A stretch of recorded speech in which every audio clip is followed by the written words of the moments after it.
fighter. The Ennis Express is a runaway train. Ain't no pressure when you built for this. Man down. Round one. The truth hurts. Ladies and gentlemen, presenting the undefeated super flyweight from San Antonio, Texas, Jesse Bam Rodriguez!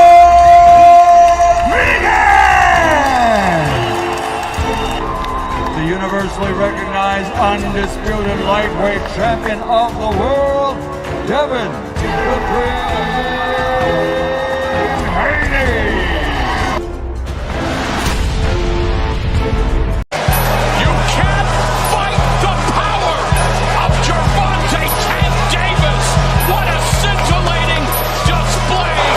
Question Deontay Wilder's power.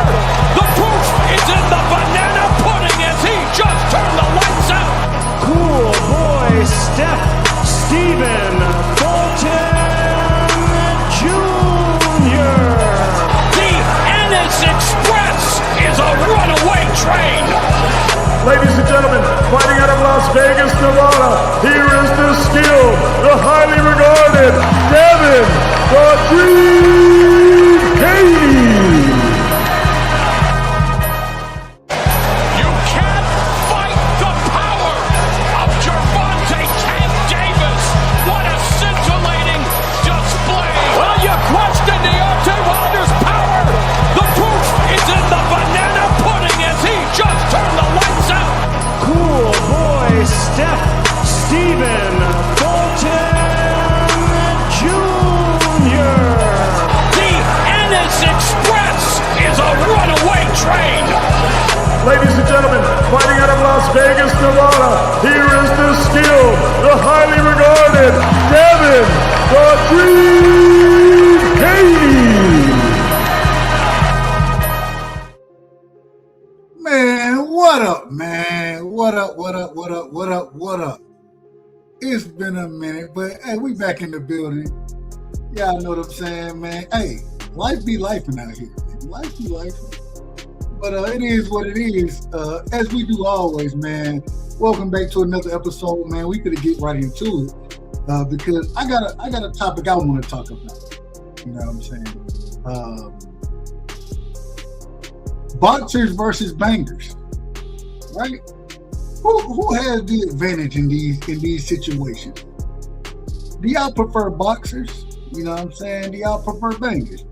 We're gonna drop the link as we always do. We drop the link early because we get started late. You know what I'm saying? All right, we good to go. So feel free to pull up. Crush, I see you in the back. Give me 1 second, Crush. Let me get my opening statements off, and then I got you. Because I want to say this. I watched and shout out to Carlos Adames, shout out to Ammo Williams. Hell of a fight. You understand what I'm saying? But it goes directly into our topic tonight. We're going to talk about other fights because we got Keith Thurman versus Fundora coming up. I want to see who y'all think the boxer and who y'all think the banger is. You know what I'm saying? But I watched Carlos Adames go out there, and I'm putting it out here now. Boxers whoop bangers ass on a regular basis. If you want to get out there and just bang, and you think that you can just beat a motherfucker up, you're gonna get hands put on you by a true boxer. It is what it is. This is how this profession works. But I want to give an example, and then I'm gonna bring real quick. I'm bringing my brother up, man. One of the greatest people, my big homie. You know what I'm saying? An individual I got a lot of love and respect for. Has always shown me love. And if y'all not subscribed to him, y'all make sure y'all go catch Coffee and Donuts with Grown-Ups. Y'all make sure y'all go catch it because this is one of the great individuals that you can listen to because he's gonna keep it a buck with you. Kirsch, give me 1 second. I want to get this off my chest. Y'all gotta stop this stuff, man. In the sport of boxing, and listen to the name of it. It ain't fighting. It ain't slugging. The name of the sport is boxing. And when we see individuals go out there and do what they do, Shout out to Carlos Adames. Went on and put on a clinic against Emma Williams. And I think Emma Williams, he had a hell of a fighter. As Floyd Mayweather would say. But Carlos Adames went out there and outboxed his ass and hurt him, clipped him multiple times in their fight. Why? Because he wasn't looking to bang, he was looking to box. I'm telling you now, a boxer beats a banger any day of the week and twice on Sundays. As many punches as you want to throw, if you can't land them motherfuckers, it don't mean nothing. If you don't have a delivery system, it don't mean nothing. When we talk about a delivery system, we're talking about boxing. You got to be able to set your shit up accordingly. That's how you win a boxing match. Now, if you want to go out there and bang, you might get lucky with a punch. You might, maybe. It's boxing. Anybody can get hit with a clean shot. You know what I'm saying? I would never pick you to win, though. And the reason I can't pick you to win is because the boxer understands the game better than the banger does. The banger want to enforce his will physically. Boxing, and I done heard different numbers. But in my opinion, boxing is 90% mental and 10% physical. We done seen individuals who ain't big punchers. One of the greatest sayings in boxing, it ain't the punch that you, or it's the punch that you don't see. That's the one that really hurts you. And how do you get to that punch that you don't see? By boxing. You don't go out there banging, because when you go out there banging, you looking for big shots, you telegraphing shots. Nah, I'm setting everything up. And this is why tonight we talking about boxing and banging. And I think this goes directly into, we're going to talk about Keith Thurman versus Sebastian Fundora tonight. I think that goes directly into that fight right there. But I want to say this, and Kirsch, I want your opinion. I don't want to be too long-winded. You know, I get long-winded out here. But when we watched the Carlos Adames versus Emma Williams fight, I thought that Emma Williams is the bigger puncher. But if you can't land the shot, I don't care how much you're trying to bang, and you sitting there getting outboxed and caught continuously. Can't keep your head off the line, getting clipped with the backhand, back to back. When Carlos Adames, this man couldn't miss his backhand, lining it up perfectly, utilizing the skills of boxing. Just simple things. Keeping his outside foot on, keeping his right foot on the outside of your foot. Running that shit down the middle on your ass. It all goes to boxing. Before I start talking too much, let me show love to the people who done pulled up in the chat. Shout out to my brother in the building, man. Texas Rattlesnake is in the building. He said, don't mess with Texas. He already done called me out of order. I didn't even get a chance to say nothing before he called me out of order, but I understand how people gonna deal with me. My brother Carl is in the building. Shout out to my brother Carl, straight out of Australia. He said, man, the IBF did my guy dirty, bro. Yeah, the IBF, they very strict. The one thing, I don't think that he should have been stripped, me personally, but at the same time, I will say, the IBF, they stick to their rules. That's the one thing I can give them credit for, is they stick to their rules, and I don't care what your name is, they're going to stick to what they're going to stick to. The great one, the OG in the building, man, on the panel with me now. Yoda, Wise, Crush the Legend is in the building. Shout out to my brother Crush. Crush, give me 1 second, and then we coming to you next. Shout out to my sister in the building, man. Vacay is in the building. Hey, Vacay can call me W-Dub. Angie Baby can call me W-Dub. If you're a female, you can call me W-Dub. Any nigga that call me W-Dub, I got smoke with you. I got all type of smoke with you, bro. Hey, never call me W-Dub if you ain't a female. Respectfully. I say that respectfully. Shout out to my sister, man. Y'all make sure y'all go sub that channel as well. She had a great show tonight as well. On Monday, they got freaking Mondays going on. I couldn't pull up to it the way I wanted to, you know. But I listened to a lot of it. But every morning, she double time with it. She'll go morning and afternoon with it. Y'all make sure y'all go show Vacay love, man. She's doing a hell of a job over there. Shout out to my brother Steph in the building. Salute to my brother Steph, a part of the late night biblical conversation.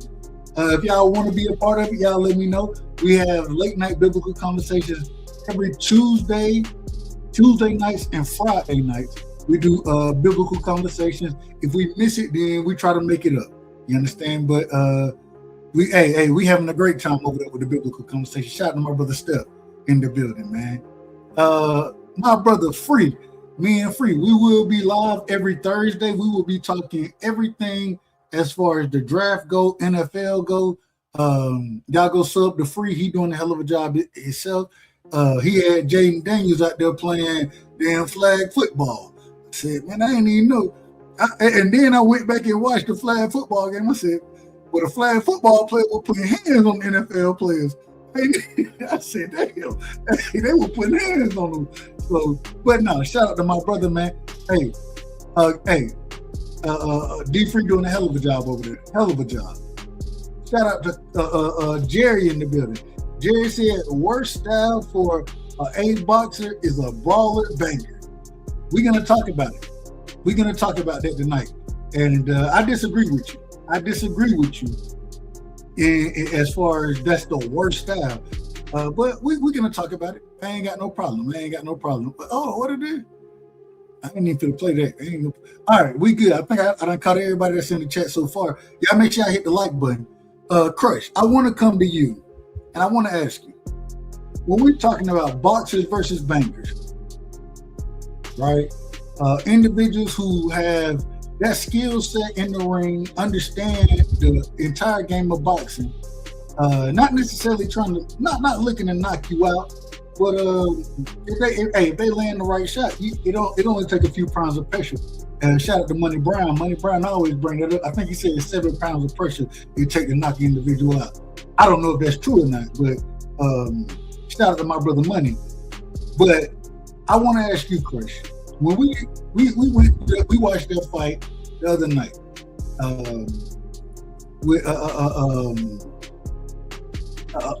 Carlos Adames and Ammo Williams. Ammo Williams, he looked like he wanted to bang that thing out. You know what I'm saying? He wasn't looking to box. He was looking to fight. And Carlos Adames came in there looking to box and put on a clinic against the man. What's your thoughts on boxers versus bangers? Hey, you can take it wherever you want to, and then we'll figure it out. Welcome to the show, OG. Hey. Thank you, my guy. You know, I had to put my dubs on. You know, Dub, you got the joints on. I said, man, I'm gonna rock out with my man. We're about to light this thing up at the hours. Salute to the panel, man. Boxers versus bangers. Hey, I tell you what, I take a banker over a brawly guy. And I've always been a fan of a boxing tactician. I mean, I love knockouts, I love knockout artists, but you give me a boxing tactician any day, they gonna handle those big heavy punches. So and we've seen a lot of fights where guys is pure boxers and you know, they durable enough and everything, they got enough heart, they go in there and they handle that bull. You know, they be a hell of a matador in here. So matador in this. I take boxers over knockout artists every night, Dub. 365, 24/7. Because here's the thing about knockout artists and bangers. You can expect their ass to get banged up and knocked the fuck out. So, you know, that's the bad side of that. But when you got these boxing tacticians, you know, what we call ring doctors, surgeons and things like that, they hard to beat. They hard to overcome. They hard to figure it out. It's called chess, not checkers.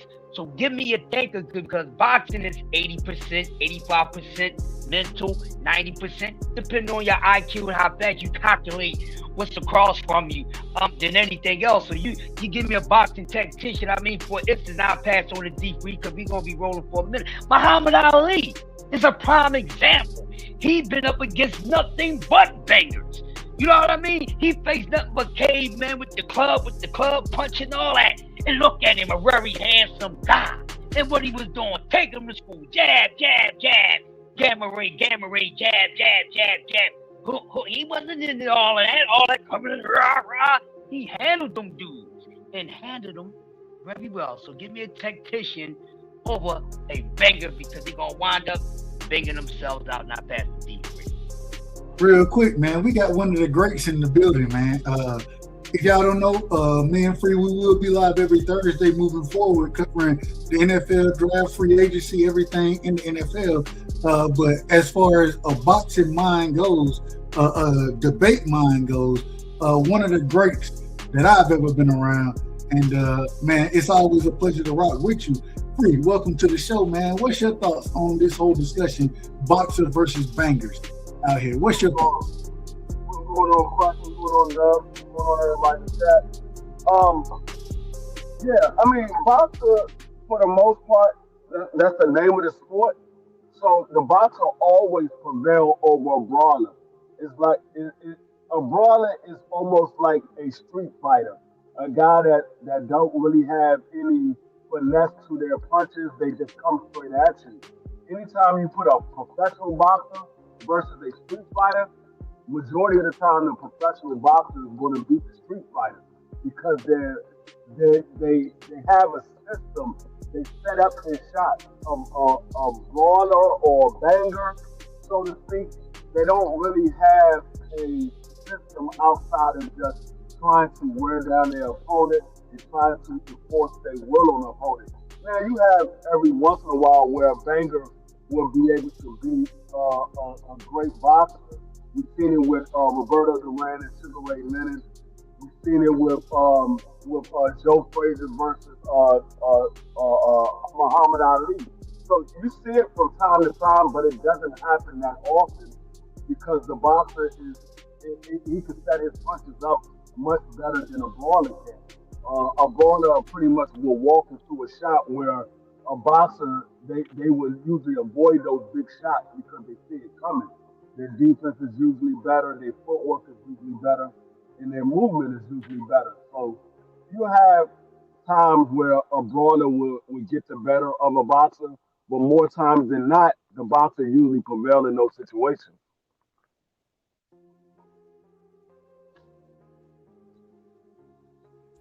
I agree 100%, and it's interesting because we watched this fight this past weekend, and Free, you was right there with me. Crush, you was right there as well.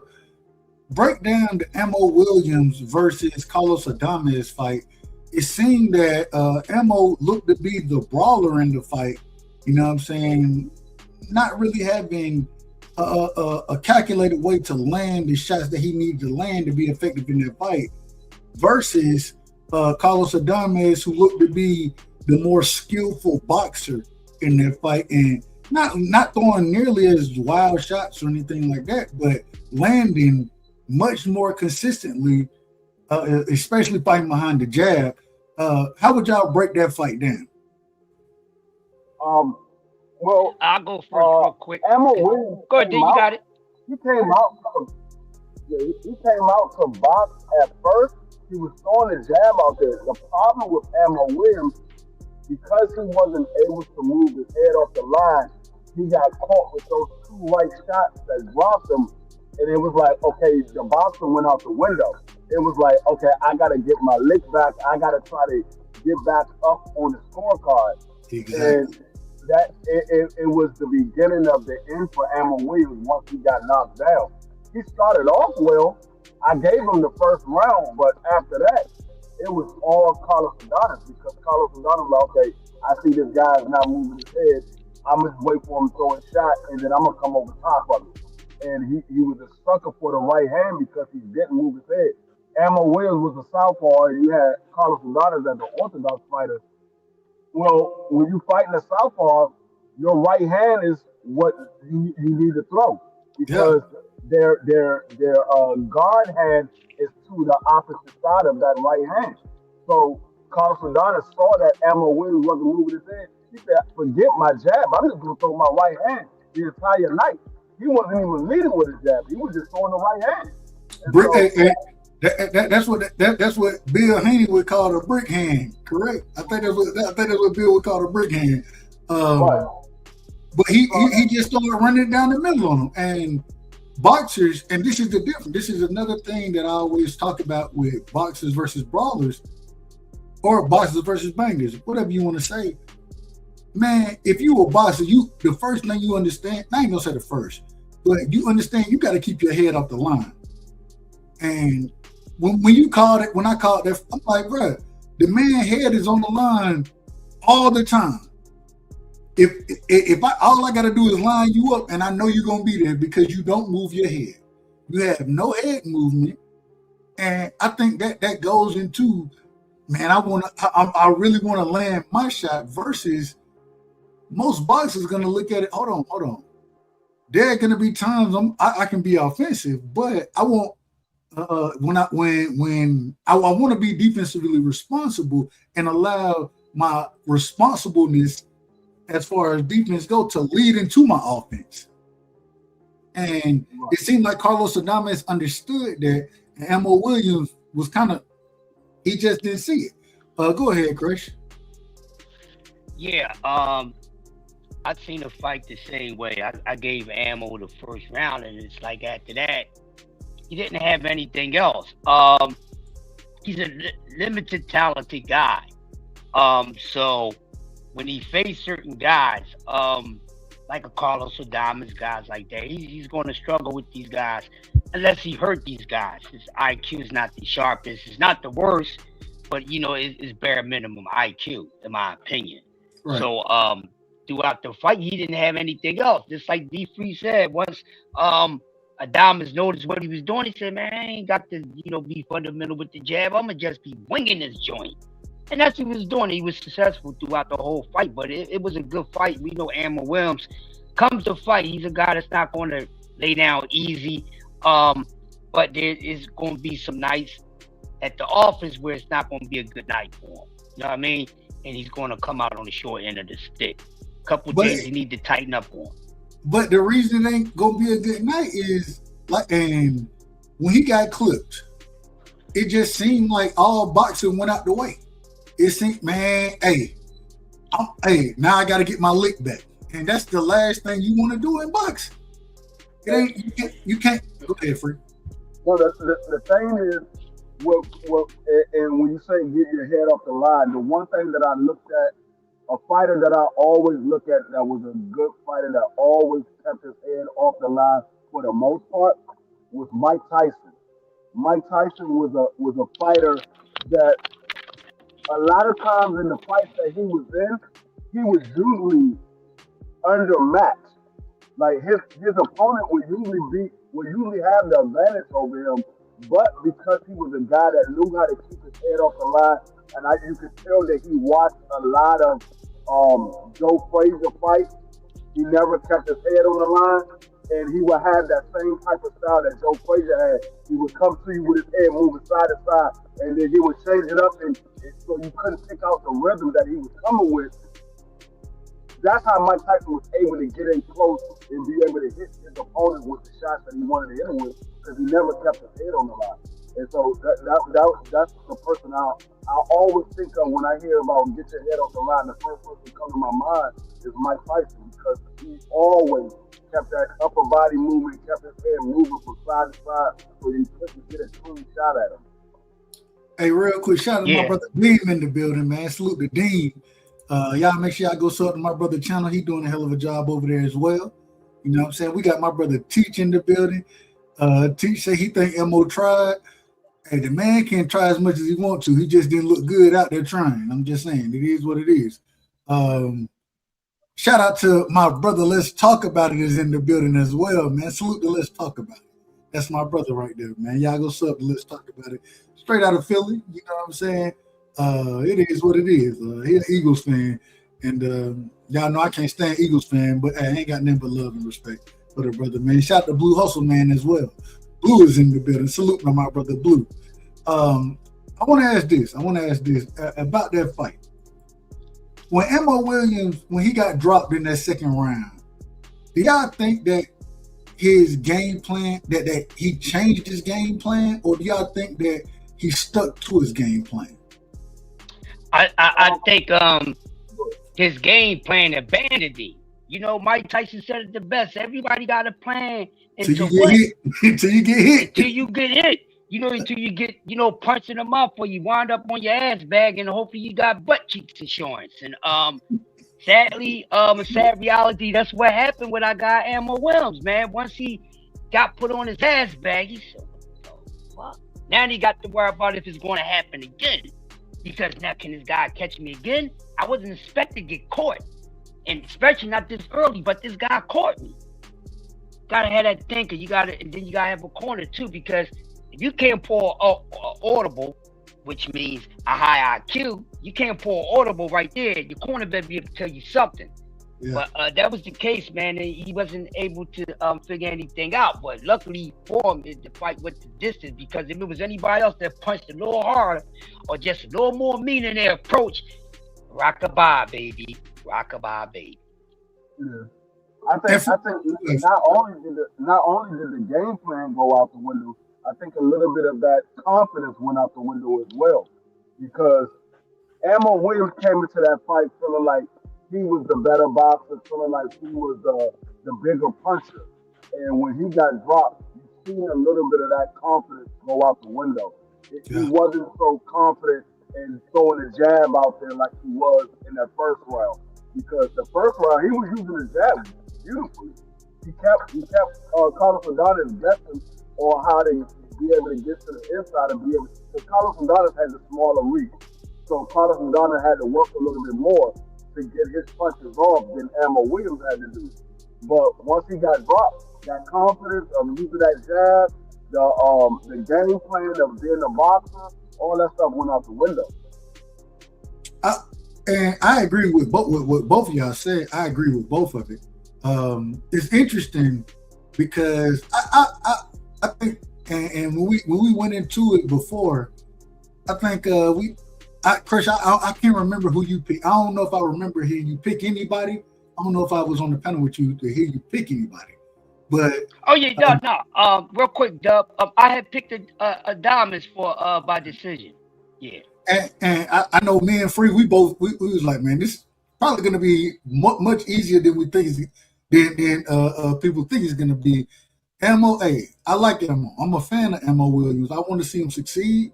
But at the same time, Carlos Adames, and we brought out the upper body movement. You know what I'm saying? Maybe not the best feet out there, but his upper body movement, the way he keep his head off the line, and then is able to throw in between. We saw it against Hamza Shiraz, right? Hamza Shiraz was a longer individual than even what Mo was. Wanted to keep you at the end of his stick, and he couldn't keep Carlos Adames. They robbed Carlos Adames here. Turkey, that was the fight. Turkey went out there talking to the judges and stuff. You know what I'm saying? So, and no disrespect to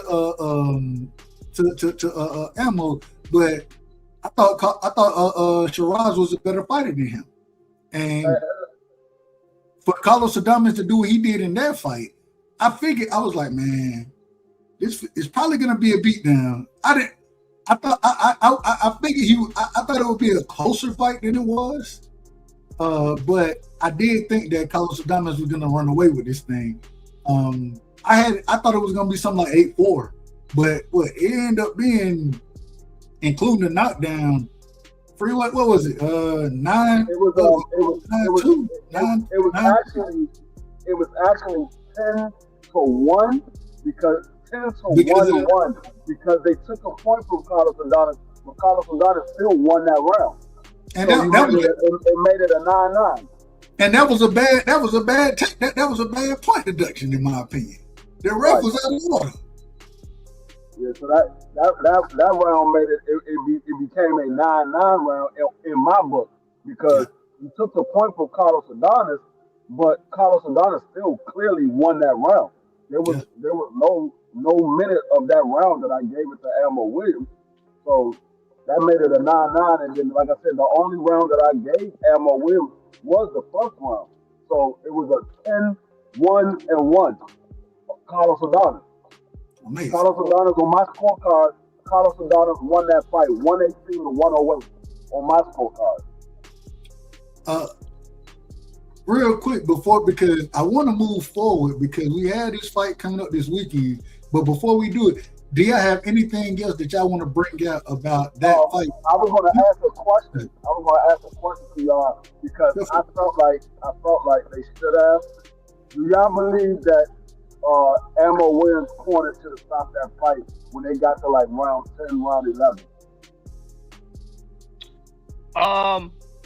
Me, I normally like to see guys finish, but if they would have stopped it, I wouldn't have had a problem with it. To be honest with you, D3. It just looked like he already knew the fight was gone. He knew that since the first after that knockdown, the second round. So if they would have stopped it, I wouldn't have mind. Bashman was there. He was depleted mentally. And then he just looked like he was just totally like, I'm assed out. Scott got me. So you don't want your fighter looking like that. So if I see you actually giving up, I'll be like, yeah, let's just throw us in here to see this guy. You know what I mean? So it's a tough situation. I look at it from a fighter perspective and a trainer perspective, right? As a trainer, I don't want my guy getting just beat up, right? Like, at some point in time, all right, bro, we ain't finna win this fight. We're not finna win it. But it's hard for me to jump in and say I want to stop it because even if I do that, then I almost feel like I'm showing that I don't believe that you could still pull something out the hat. Even though I don't think any of us, watching it, I don't think anybody expected him to pull nothing out the hat. But as a trainer, I feel like sometimes you gotta back your fighter. I don't think Elmo was truly hurt in those later rounds. I thought he got clipped with some bad shots. He got clipped, but that's boxing. You're gonna get clipped with shots. So I don't think it was I didn't think Carlos Adames did enough for me to throw the towel in. But at the same time, after round 9, I think when we were calling, I think we all kind of was like, hey, man, this shit over. You know what I'm saying? Like, he ain't got a chance. But as a trainer, I look at it a little, if I was training him, I would look at it a little different because even if you lose the fight, fighters want to go out on their shield. You know what I'm saying? Well, if you knock me out, you knock me out. But I didn't think he was going to get knocked out or anything. I just thought that he just was getting beat up. Like, he was taking some shots that I didn't think he should have been taking. And his defense, that's the other problem. The man defense is subpar. He got subpar defense.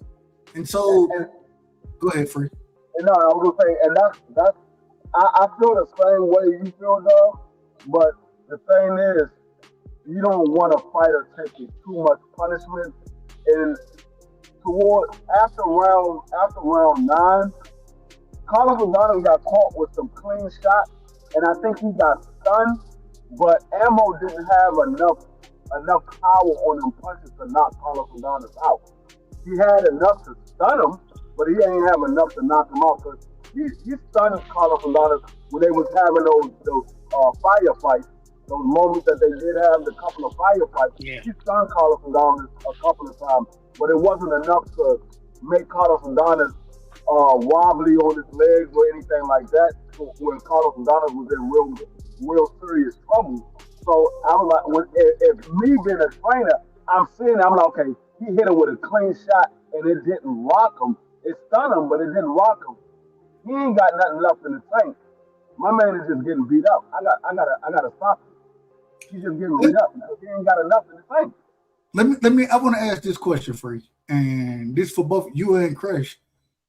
Real quick, shout out to my brother Aircraft in the building, man. Salute the aircraft carrier in the building. Much love and respect. Yeah, appreciate y'all pulling up. Y'all make sure y'all hit the like button. I want to ask this question. So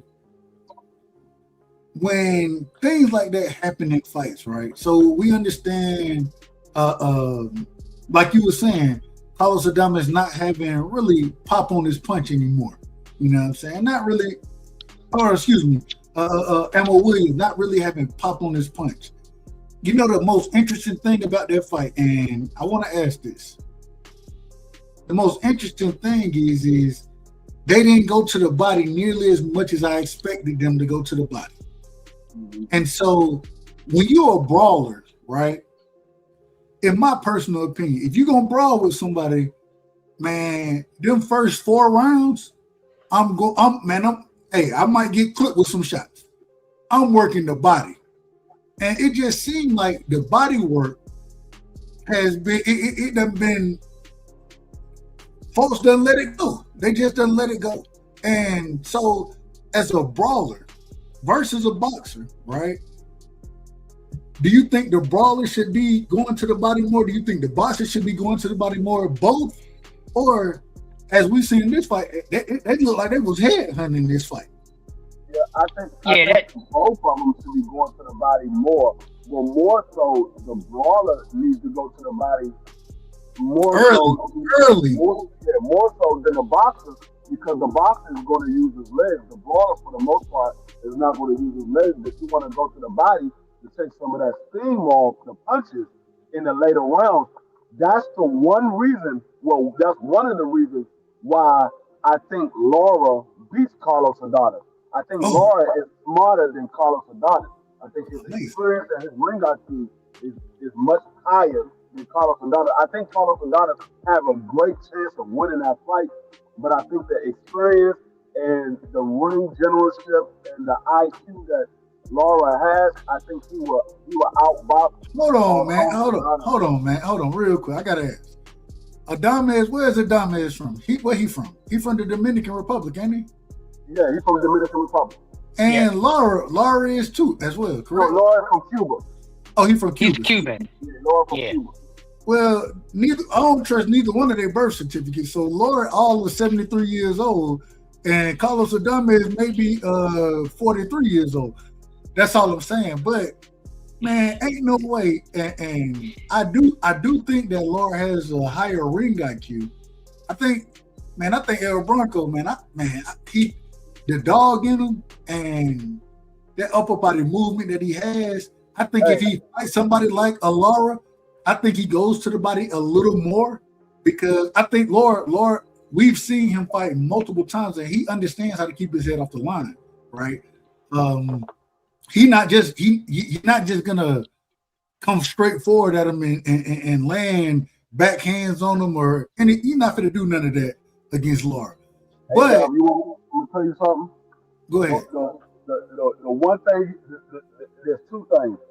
The one way you take a bite out of a dog, you punch him in the nose. The one way you tame a horse, you kick him in his side, which is the body.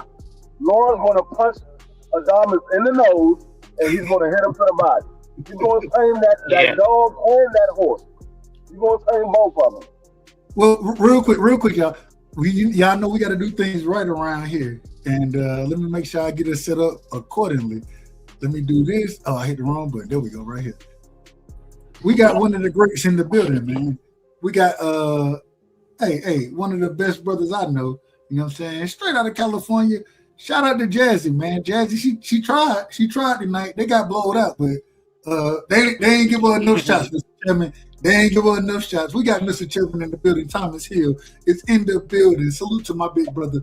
And once again, Thomas Hill, he always pull up on Biblical Talk. He lead us in prayer when we out there with Biblical Talk. Mr. Chairman, welcome to the show.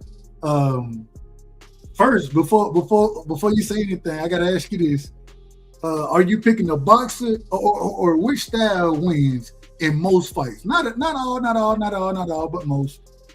A boxer or a brawler, a banger. Which style wins in most fights? And then you can take it wherever you want to, Mr. Chairman. Welcome to the show.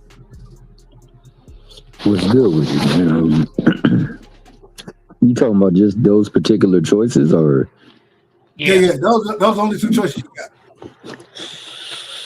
I think it depends upon the banger. If the banger is say a Aaron Hawk Pryor, yeah, it's gonna be tough. It's gonna be tough. But if not, then there's some things that can be done to negate the power. I mean, you can continuously move them. So I would say definitely depends upon the banger. I would favor more so the boxer. Now the ultimate is the boxer puncher who got that bang but can box their ass off too. Oh man, hold on, man. Wait a minute. My bad. You changing My bad. My bad, Doug. My bad. But let me say this though. Hold on. We're gonna get to the boxer puncher. We're gonna get the styles as well. We're gonna get the styles. But you changing the discussion right now, man. Answer the question first. I answered the question. I said I would favor, for the most part, the boxer. It definitely depends upon the banger. Because if the boxer is very, very good, but that banger is just ridiculously good and can take a punch and can locate the person, just take one shot, man. And one shot can also always change the course of the fight. But for the most part, I would lean myself towards the boxer in that matchup. Now, that being the case, we just faced a boxer puncher, man, and them South Carolina Gamecocks, and we didn't have our number one stunner on that court, man. So if we would have had that number one stunner on the court, then we probably would have gave them some problem, man. And shout out to Judy. Shout out Judy. But hey, shout out to Carolina, man. I love me some Don Staley. They were the better team. Oh, my bad. Go ahead. Next year gonna be crazy for y'all, with y'all having Juju. Hey, next year got the potential. Jazzy now, she can really get into that second scorer role. Man, they didn't even get her started in time, in my personal opinion. They got her started way too late. She should have been. I would have ran plays for her the first 6 plays of the game. Me personally. Well, can I say this before we go into the rest of the conversation, man? First and foremost, Don Staley, she is like the elite of elites. Yeah, hey, a master coach. A master coach. You saw her play too, right, Doug? Yeah, man, I love one of the greatest point guards to ever play. So you watch her play, but I hate her as a coach. I can't stand her as a coach. Hey, well, I respect her. I don't particularly care too much for, I'm a SC fan, so I'm gonna rock with it. But I do respect Staley. She is a tremendous gauge of talent. She is a tremendous executioner of plays and breakdown. She understands strengths and weaknesses. So you're facing a team that, for the most part, got truly one gifted player out there on the court. We got a couple of good players that's alongside of him. But what we do have is a coach that's not recognizing when people are not gonna give us an edge against certain folks. Man, so like, I love me some Godly, but she should have recognized that they was gonna do whatever they could do to take Jazzy out the game. And get what? And that's why I said I would have made sure. I don't care what you layups, or we finna get her involved. That's what's finna happen. And that's how my game plan would, but we ain't there yet. We ain't there, Mr. Chip. We ain't there yet. But shout out to South Carolina. I got to give them that dap. I picked them to go to the final. For the finals. So I'm still. We ain't talking about them. We get back. Let's get back to the Hey, shout out to my main man Crush, the Mickey Fricky legend. Shout out to my main man D Free, my knees, and as always, Mr. Respectfully, I just bow out. All right, I want to ask this. So, Mr. Chairman, he just brought up a different wrinkle, right? So now, instead of just talking about boxing versus brawling, right? He brought up the boxer puncher, and he goes into the different styles of boxing, right? And what beats what. So I want to ask this. I want to ask this question. When we look at and like he said, the boxer puncher, right? If you notice what comes first, they don't say the puncher boxer. They say the boxer puncher, meaning, yeah, you got some crack in you, but at the same time, you got. I look at Tank as a boxer puncher. You know what I'm saying? Look at Mike Tyson as a boxer puncher. Those would be the two guys that I would put out front as far as boxer puncher goes. what style do y'all think beats that? When you have the slick style, well, and that ain't what they'll call it. They'll call it just a pure boxer. That's what they would call it, a pure boxer. You have the power boxer, just the different styles that you have. How would y'all put these styles up against each other as far as who would beat who as far as styles go? I want to go first, and I'm gonna give y'all an out here. I don't think it matters. I think whoever can implement their style, that's the individual that's gonna win the fight. Who implements their style better? You know what I'm saying? And I got my brothers, hold on real quick, man, straight out of Alaska in the building, man. We got one of the greats.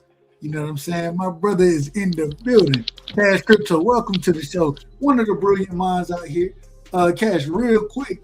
What up, fellas? I'm about to move forward on the conversation, but before I move forward, we were just talking about the Carlos Adames versus Amo Williams fight, the boxer versus the banger. How did you see that fight, and how do you think those styles play out, the boxer versus the banger? Yeah, I seen it. It was an exciting fight to me. You said, how do they play out? The different styles, the boxer versus the banger.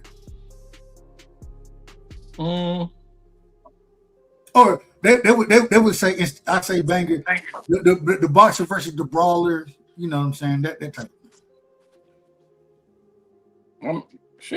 They make for a good fight. All right, that's what Cash, he said, make for a good fight. I ain't got no problem with it. We're gonna get to it. So when we're talking about the styles, though, in y'all opinion, Chris, we're starting with you in this situation. We're gonna move it around. We're going D-Free. We're going Mr. Chapman. We're going to Cash. When we talk about styles making fights, I think styles do make fights, but I think it's who can implement their style. It's one thing to say that, because we've seen certain styles lose to certain styles, and then we've seen that same style win against that other style. You know what I'm saying? We've seen it happen both ways. I think it comes down who can implement their style. You know what I'm saying? In that fight, in that ring, who's the more talented individual? What you got for me, man? What you got for me, Crush? Hey, man, it's like racing somebody in a car. You know, D-Free might have a BMW. I might have a Honda Accord. That don't necessarily mean that BMW is going to blow me out. And it's the same thing with the style. You might have the right style, but are you a good enough, driver of that style? And this is the case when we go out and at the night when we see boxers get in there and we say styles make fights. But it's about the one who's working that style, who's maneuvering that style. You know what I mean? You can have a guy whose style is right. You say, oh, this style is good for this dude, but man, if he ain't driving that thing good enough, he gonna get styled the fuck out, and it ain't gonna be too stylistic for him. So, it's the same thing you're saying, whoever imposed their style. And that's what it's really about, because we sat here plenty of times and be like, what is this guy doing? But he's just not driving his style. So it's about that executioner, that night. Who's the better executioner? Who's going to execute their plan, seek, destroy, and conquer more and better, and definitely who wants it the most. They say skills pay the bills, and sometimes we've seen skills fall short to will sometimes. So it's all in that driver, man. It's all in that driver of that style. Amazing. Free, same question.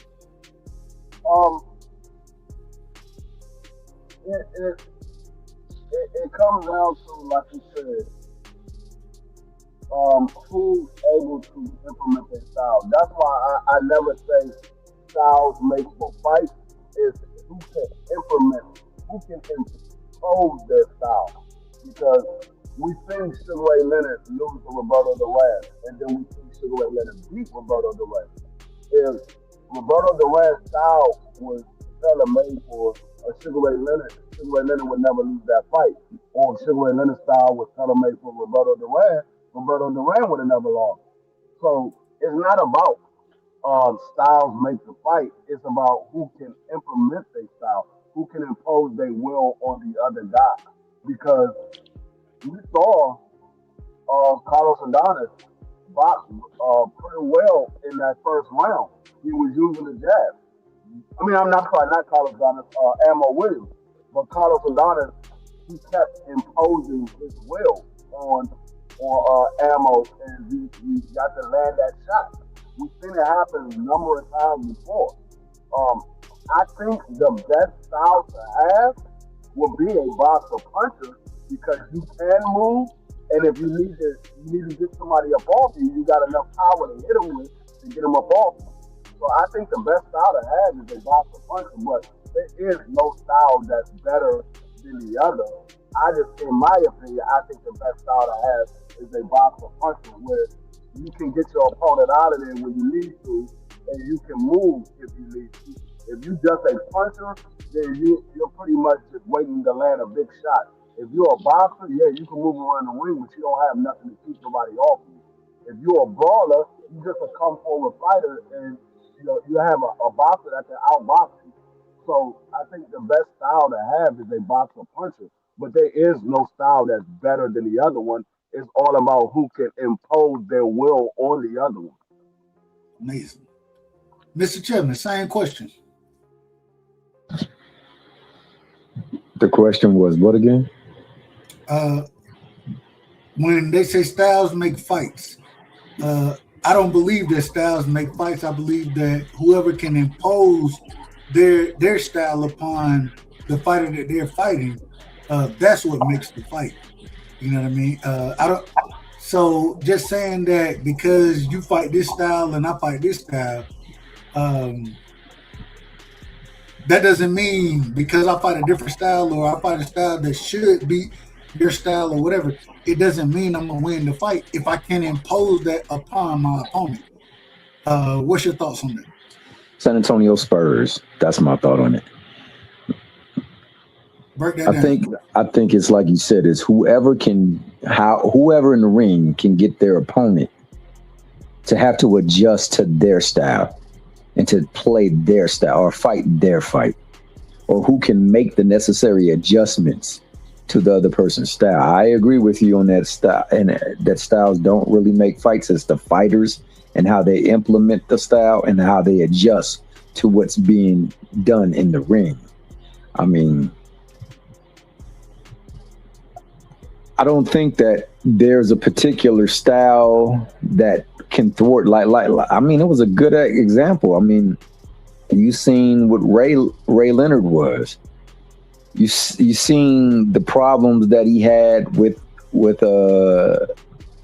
certain fighters, but there were fighters just like that fighter that he fought that he didn't have the problem. It's just what he was able to do and how he was able to adjust at the time, and likewise what his opponent was able to do. And did he allow any adjustments? Did he make any adjustments? So I don't know if styles actually make fights. I believe that they can set the intrigue for a fight, but it's then what you do inside that ring that truly makes the fight. But if I'd had to pick a style that's able to effectively adjust with other styles and to be able to,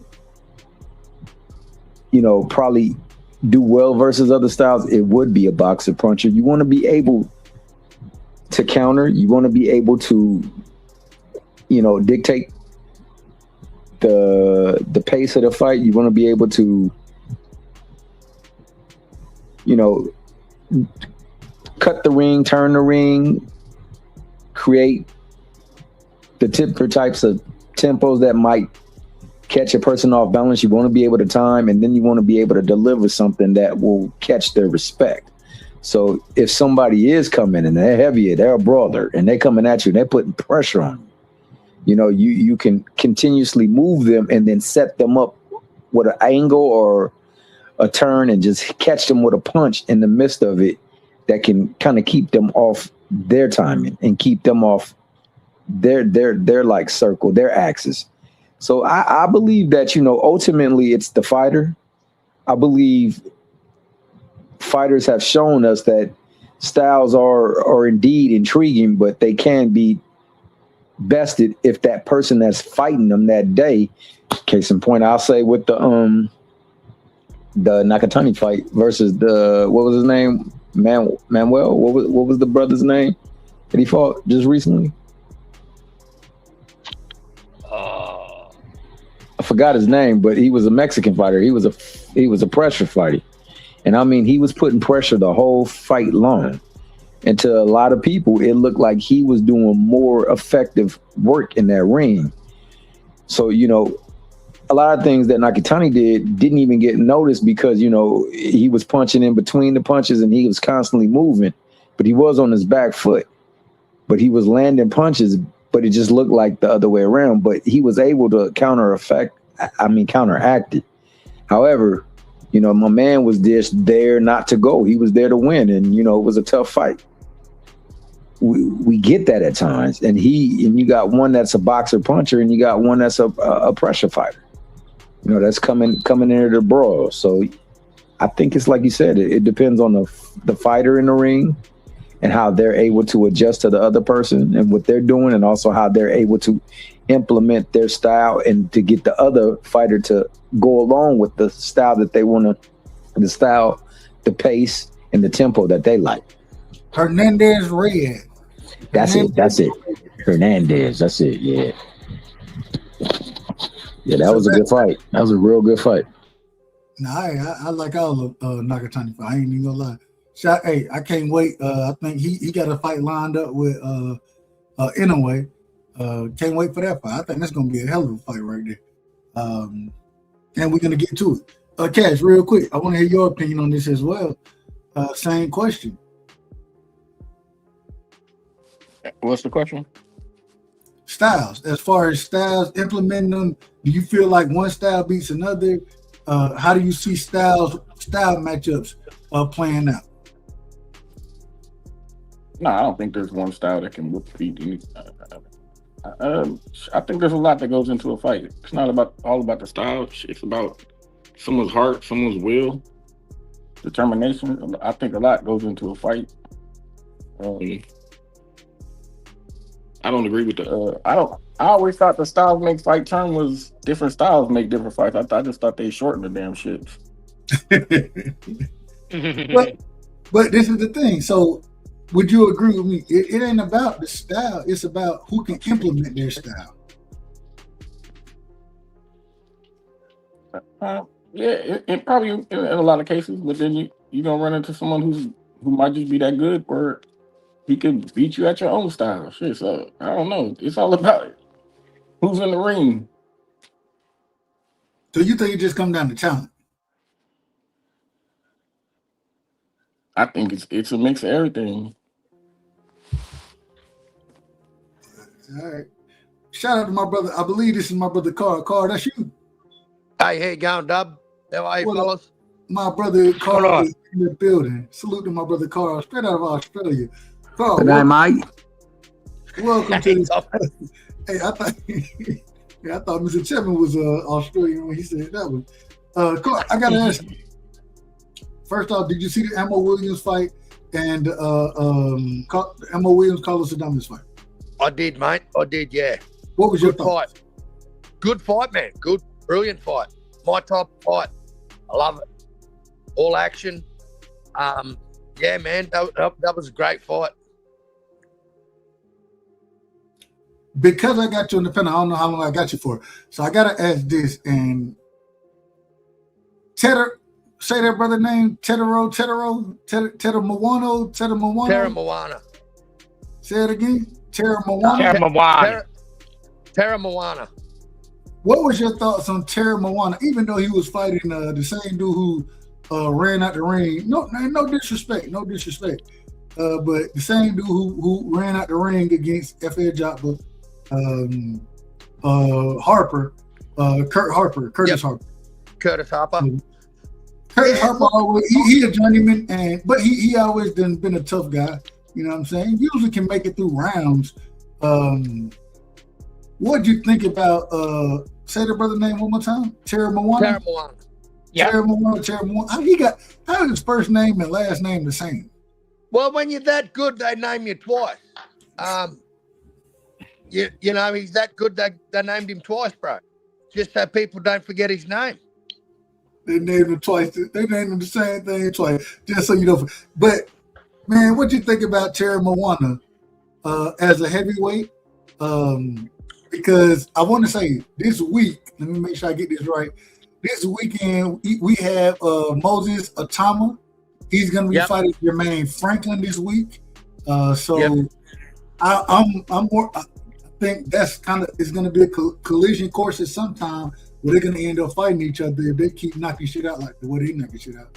Well, man, Terry Moana's fighting in another 4 weeks and 5 days. He's got another fight lined up for Sky Nicholson's undercard. I seen that in Australia, right? Yeah, that one's in Australia. Yeah. And see, the thing is, man, is I'm not a big fan of Eddie Hearn, mate. I'm over Matchroom. I don't think Matchroom do Australian fighters really well, man. I think they kind of chew us up and spit us out, if you know what I mean. I don't think Eddie can matchmake for heavyweights. I think Terry Moana's either got to go to Queensbury or get over Zuffa or go somewhere else, because I just don't see what he can do for. I don't think he can't make any fights for Terry Moana, man. Like that Curtis, the last dude he fought, man. He fought him on 8 days' notice, bro. We didn't know who Terry Moana's opponent was until 8 days out. Like, you can't keep fighting guys without having a full camp of knowing who you're going in to fight. Like, he still doesn't know who he's fighting in 4 weeks' time, bro. Like, it's a bit over a month away, man. Like, we still don't know who his opponent is. Like, so I get it. The guy's getting 10 Eddie Hearn out of order. You just saying Eddie Hearn out of order. I'm not a fan of Eddie Hearn, man. After what he did with Jai Opetaia, and you know, man, Jai fought for that guy for 3 years, and how many unifications did Eddie get him? 0. Did nothing for the guy. Yep. So I'm not a fan of Eddie Hearn. Definitely not a fan of the IBF today. Waking up and hearing the news on what they did to my boy Jai, man. The most active IBF champion alive in boxing today, and they stripped that dude. But we knew he was going to be stripped. He knew he was going to be stripped. We all knew it. The IBF been out of order. Well, I will say, out of all the sanctioning bodies, the IBF still, they may be the only one that's technically in order, because at least they follow their rules. Do I agree with what they do sometimes? No, I disagree with them. But at least they follow their rules, because the WBC, WBA, and the WBO, hey, if the money is right, they willing to bend their rules all the way around the world, regardless. So yeah, that's true. That's true. But on the flip side of that, Dub, I mean, all Jai's ever copped for fighting IBF mandatories is flack, saying he's fighting cab drivers, man. Like, everyone's saying, even though these guys have perfect records and Jai's putting them in hospital, he still gets the tag of fighting cab drivers because they're all IBF mandatories, bro. So there's the flip side to that one as well. Well, most folks don't know shit about boxing, so matter of fact, we got. Hey, we got. You know, I apologize to you, Carl, but you know, we got. I got to give you the drop on that one right there. When I say most people don't know shit about boxing, they don't. I don't know, man. This guy, he just can't win, man. You know what, Dub? I'm just glad that Jai's getting a lot of media play at the moment. All news is good news for Jai, bro. It's all building his profile. A lot of people now know who Jai Opetaia is, who maybe 6-8 weeks ago they didn't. They certainly do now, man. So I think all press is good press for Jai, be it good or bad. Do you think Jai will fight at heavyweight anytime soon? Or could he possibly, because respectfully, at cruiserweight right now, it ain't no real competition there. No disrespect to him, but I mean, it is what it is. We don't want to see him fight none of them guys. It either comes down. It comes down to a handful of names. The winner, and I think we all. I got Benavidez over Zurdo. So we would love to see Benavidez versus Jai. Yep. And if he's not going to move down, do you think he's willing to move up to heavyweight? And I don't know. I think he can rock at heavyweight with his size. I think he can rock at heavyweight. I think he can too, man. I've been wanting Jai to go, man. These guys don't want to fight him, man. Like we heard Benavidez Senior say, Jai still needs another 4 years experience. I mean, Jai's been a cruiserweight for 10 years, bro. He's been there for 10 years. So How old is Jai? 30. He's 30? Yep. Amazing. I thought he was younger than Benavidez. Nah, he's older. He's older, yeah. Wow. Yeah, I know the play. I've seen the play at cruiserweight, man, and he's a heavily avoided fighter, bro. I know how Triple G fans feel because no one wants to fight him, man. Eddie's tried to get him fights with Richard Riakporhe, with Chris Billum-Smith before he fought Zerto, with Masternak. I wouldn't have minded Chris Billum-Smith's fight. I wouldn't have minded that fight. They offered him twice the amount of money he got to fight Zerto. They offered him double the payday. Still wouldn't fight Jai, bro. I don't know what you want from me. So, man, I wish he'd just go to heavyweight because the one thing I love about heavyweight, man, is there's no ducking and dodging and diving up there, man. You're gonna get noticed and you're gonna get some big fights. Whether you win those fights or not, man, that's another thing. But I wish he'd move up, man. Because he's not gonna. Okay. I was just gonna say, I think this has now set the standard at Zuffa. I think this is a lot of people are going to back out of going to Zuffa now, seeing what happened to Jai and being stripped. If you align yourself with Zuffa, man, I think you're going to be shunned by these other promoters and other sanctioning bodies, bro. So that Jai was sort of the guinea pig for him, and I just want to see what the Zuffa legal team do from here, man. Like, I don't care about the Zuffa belt, but I just like seeing more boxing, bro. At the end of the day, man, I just don't know why fans are mad at we get more cards, man. Like, it's crazy to me, Dub. And like, I can get boxing for $7.99 Australian. I can get Paramount Plus, and I can have up to 40 extra boxing cards a year, man. Like, for me, that makes sense. Like, I don't know, man. Some people are just set in their ways and set in the old days. I don't know, man, but I think we need a bit of a change and we need a bit of a shake-up, bro. Like, we can pull all these sanctioned bodies apart. So you agree with Zuffa? You like Zuffa? Oh, look, I don't care, Dub. At the end of the day, I just think I just want to see the best fight the best, bro. And Agreed. I think someone like Zuffa, with the money and with the budget they've got and the deals, the network deal, they got a $500 million deal with Paramount Plus. That's $100 million a deal, $100 million a year. They've got up to 40 time slots, man. That's nearly boxing every weekend, fellas. Like, good card or bad card. Like, I don't know, man. I just like seeing fighting. No, I agree with that. I want to ask this because I want to move. I don't plan to be live too long, but I'm gonna be live. You guys know how I am anyway. I say not too long. Next thing you know, it's 4 hours. I don't know how that works, but we got one of Crush's favorite fighters coming up this weekend. Keith Thurman versus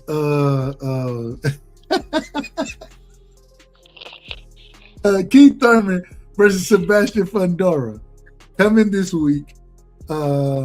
Pay-per-view for I believe the Zone. Is that a Zone card or a Prime card? I might be wrong. It's a 50-50. They're sharing it.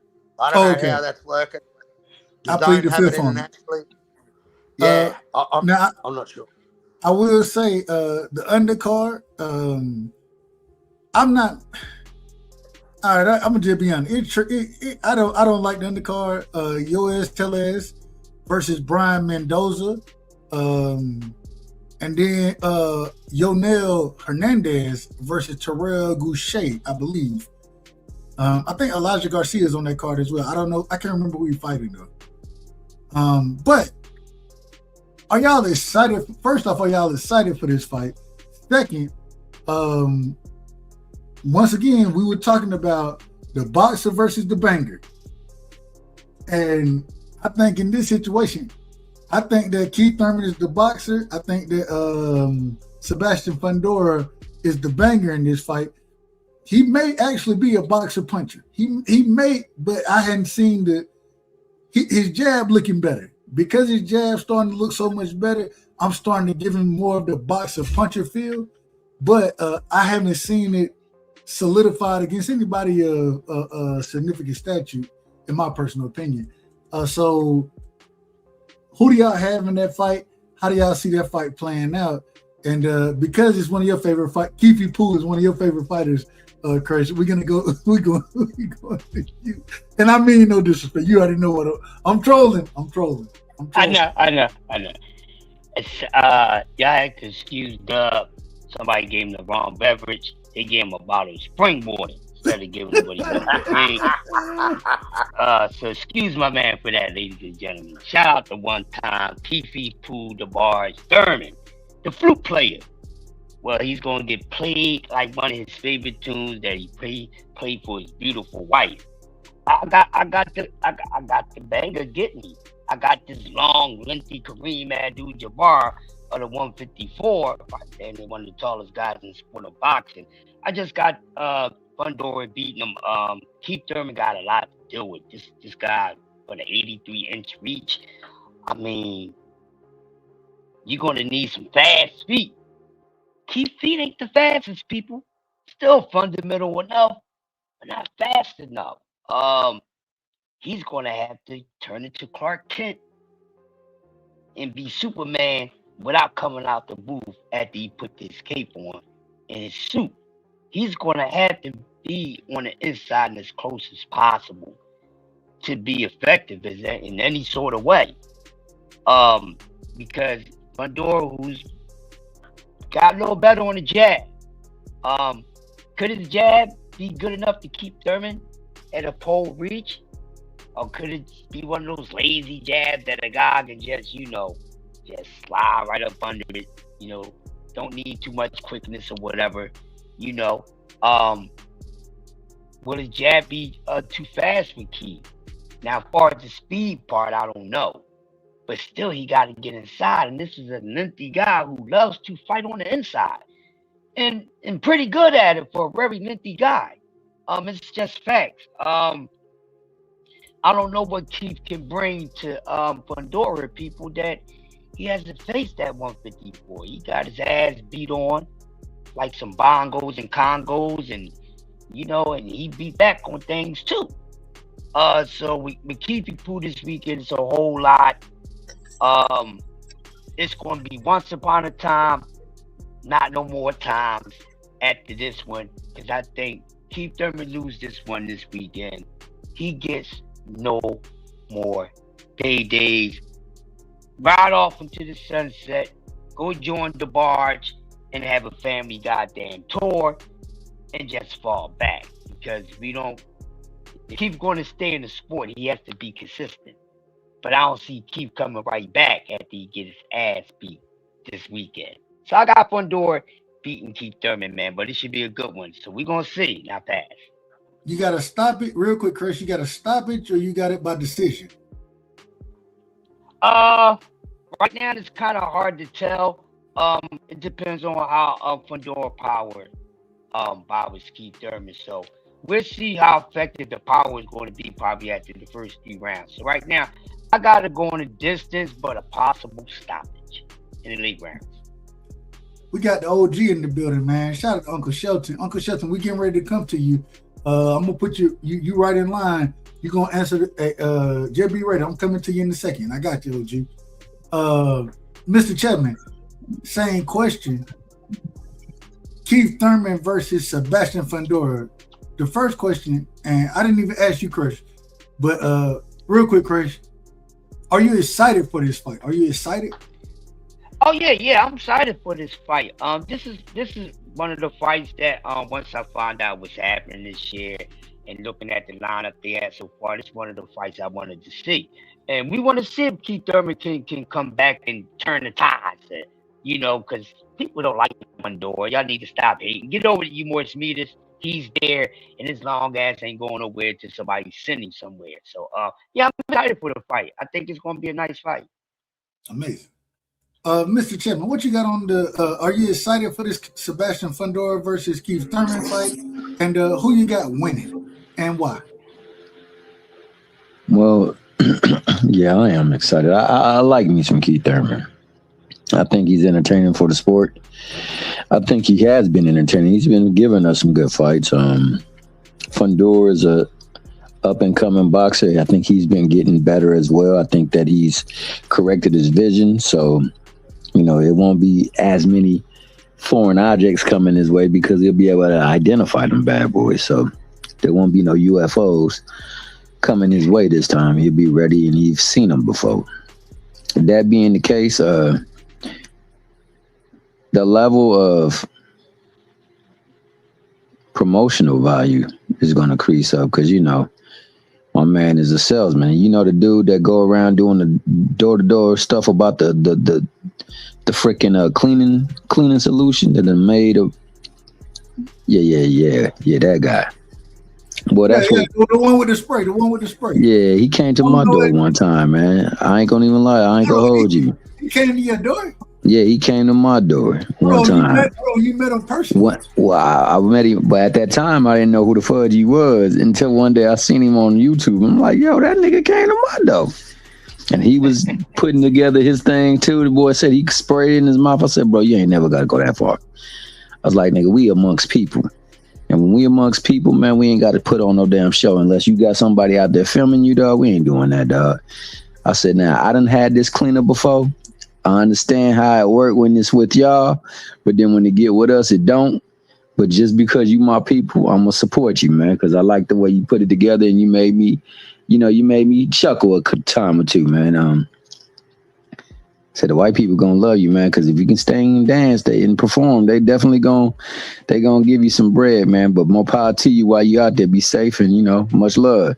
Next thing you know, I see this Mickey Freaky on the. Go ahead. Who gonna love him, Mr. Jim? You said the white folk. I said the white folk gonna love him, bro. Like if you can make them, if you can entertain them. Oh Lord. You know what I'm saying? Hey, it's a movie with my man. Who the big brother that be kicking tail? The big brother that be kicking tail. Yeah, he's a movie. He's Flesh and Bone. I think that's what it was. Flesh and Bone or blood and bone. Blood and Bone. Okay. Blood and Bone. Yeah, Blood and Bone. Blood and Bone. Michael Jai White. Yeah, that's my man. The comic book guy too, man. You didn't see it? Well, you should see it because there's a segment in there where this brother who has been managing him is thinking that he's going to finally get a sit at the table because, you know, he got somebody that's like top tier. And my man told him, dog, you will never sit at this table. You guys are never here to be our peers, our equals, or our contemporaries. What you will always be to us is entertainment. You are good for entertainment. You are good for some other stuff. He named a couple other things, but basically entertainment. So he was entertaining, so that's why I said that. But I'll go back into the question. I don't want to get off too far on the tangent. I want to see Keith. I want to see if he's going to be feasible to continue to push forward or if, you know, he's going to be almost on his last leg, and then this will be what they feed to the talent that they're bringing up to see if they are top tier. I still know that he does have skill, and, you know, his skill shouldn't be too far exhausted because he hasn't been too far in the ring. Now, that time away is what's concerning for me because, you know, you're going against a younger buck that has been a lot more active than you. And the last time you were in the ring, it was against somebody that, you know, go along the same lines as my favorite cereal. You got a title by the name of Cornflake. And you can't be no cornflake up in the ring, man. It just don't sit well. So with that, I don't know if that's the right amount of competition you want to gauge yourself against. I do believe in his skill set. I don't know if it's going to hold up in this fight. I think it'll be a better fight than most people think. It could be a potential late stoppage, but I see it going a distance. But I definitely favor the money and the younger fighter, the reach, and, you know, the movement. So I would favor Fundora. I think that Keith, if he's game, he's going to make it a very tough fight for Fundora. We're going to get to see what Fundora's made of. And if Fundora does get rid of him, then, you know, he's starting to get a lot better. I know that eyesight is not a problem. It's no longer as problematic as it was. And watching his sister work and how she does in this manner. He got LASIK? Yeah, he got the LASIKs. Okay.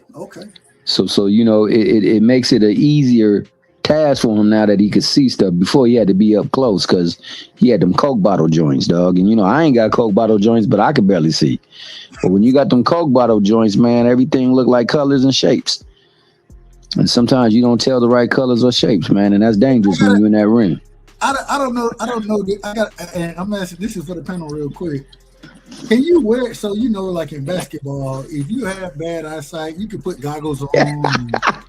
Can you do that in basketball? No, you never seen it, Dub. I've never seen it. I think I believe it's illegal. Hell yeah, it's illegal. Yes. And on top of that, illegal and very dangerous. Dub, how you gonna fight with a contact lens in your eye, man? Now, I ain't even talking about contact lenses. I'm talking about the actual protective eyewear. You can't put no. That's what I'm saying. That's why I said Stop. No, I said I think it's illegal. No, I said it. I thought it was illegal. Have you ever seen it? Have you ever seen it? Never. Okay, that's your answer. Real quick, shout out to Aircraft in the building. Shout out to my brother D Ray in the building. Picasso is in the building as well. And we got Manuel in the building. Shout out to Manuel. Dondre is in the building. Salute to my brother Dondre. Rick Timms, one of the greats. Shout out to Rick Timms, man. And we got my brother Fight Sports in the building. Salute to everybody, man. Much love and respect. Go ahead. We got the darkest man in the building too, Dub. We got Picasso. Yeah, no, I said, hey, well, he a vampire. The masterpiece himself. Yeah. So, man. Called him a vampire. This is what you got to look at, Dub. Go ahead. That dude fought 4 times in 7 years. Keith Thurman. He fought 4 times in 7 years. When did he get his last? When did he get his last knockout?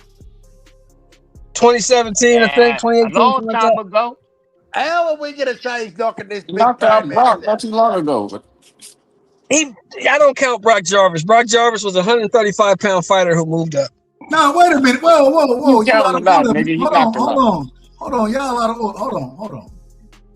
A knockout is a knockout. Y'all, we just sat here and just said that. Hey, he's gonna get his ass whooped, man. Hold on. Okay. Don't you mean hold on? I was talking and you cut me off with that bullshit. I'm finna be done. He finna get his ass whooped and he gonna get knocked out probably in the late rounds. He fought 4 times in 7 years. He ain't ready for this dude. Break the fight down for me, OG, Mr. Shelton. The dude is too long. The dude is too active. He throws too many punches. The dude is too mean. Keith is not going to be able to duck and dodge and get away for 12 rounds because Keith's leg's not going to hold up. He's 37 years old. He's fought 4 times in 7 years. He's going to get his ass whooped. Cash, we're going Cash. We're going to the Carl. Cash, go ahead, and then we're going to Carl. Then I agree with OG Shelton. I think Keith, he's not active enough to get in there with this long, lanky, the housing motherfucker, man. I don't see Keith being able to get anything off on him, man. And that running the shit down the middle ain't gonna work like it used to because, like Thomas said, he got LASIK, so he's been getting hit a lot less with them straight down the middle shots. Keith fades in the back half of the fight. I think he gonna get stopped like between 6 and 9. He gonna get his ass corner stoppage or something. They're throwing the towel in? Somebody better throw that motherfucker in or he gonna come out this motherfucker looking crazy. Hey, real quick, Carl, I'm gonna let Carl go and then I'm gonna break it down. Fundora punching, that's the last thing. Fundora really cracking, man. He been cracking. Yeah, and the boxers, I've seen a couple boxers have interviews saying that motherfucker is really punching. So Keith ain't been hit by no shit like this dude about to hit him with. Shit gonna get ugly. Hey man, look, I love one of my favorite fighters is the Hammer. You know what I'm saying? I love the Hammer. And when he went in there against Fundora, that man he got his face rearranged. No disrespect to him, you know what I'm saying? No disrespect. But he got his face rearranged in that damn fight. And I was like, man, good Lord. And he tried to make it an inside fight, right? Because this individual so long. And man, he got hit with uppercut after uppercut after uppercut. And he was like, ho, man, somebody. Hey, they should have threw the towel in that fight for Lubin. The Hammer Lubin, man. They should have threw the towel in for him. That man came out looking worse than Martin did. I'm just saying. Carl, what's your thoughts? What's your thoughts on this fight, man? First of all, I just want to thank Tim Tszyu for creating this card. All of these fights on this card are Tim Tszyu. We got Terrell Gausha, the Tim Tszyu. That was his first fight in America. Terrell was the first guy to put Tim on his ass, and then he got his ass handed to him for the other 9 rounds. Brian Mendoza was the guy that Tim Tszyu fought for the vacant WBO strap. That was a great fight. He's also on the undercard. And, of course, we got Fundora, the guy that kind of destroyed Tim Tszyu and kind of put him in the dirt. The elbow caught him first, and then the second time the hands caught him. So I'm just saying. I just want to shout out before I get into this breakdown of this fight. I just want to shout out Tim Tszyu for keeping PBC afloat during 2025 and being the man that created this card. Hey, Carl, shout out to Australia, man. Shout out to Australia. Y'all doing what y'all need to keep boxing moving, man. Shout out. That's it, mate. That's it. So this card is, I call this the Tim Tszyu card. I think it's a good card, man. And this fight, the problem I've got with Keith Thurman is I couldn't agree with Shelton more anymore, man. I was a big fan of Brock Jarvis. Brock Jarvis got knocked out by Liam Paro, a lightweight, in 90 seconds. So I just want to put a bit of context into the fight that Keith Thurman had 8 minutes. In the last 4 years, Keith Thurman's had 8 minutes of professional fighting. I think Fundora is going to be too long. One good thing Keith's got is Keith can fight on the back foot. Keith has got a lot of tools. I just don't know that a guy like Fundora that's finally worked out that he's 6'5", 6'6", whatever that giant is, he's finally worked out that his best advantage is his height and his reach, and he's using that jab. I don't think fighting on the back. Carl, real quick. I'm 6'5", and from what I heard, that man 2 inches taller than me. So that's what they tell me. They say that man 6'7".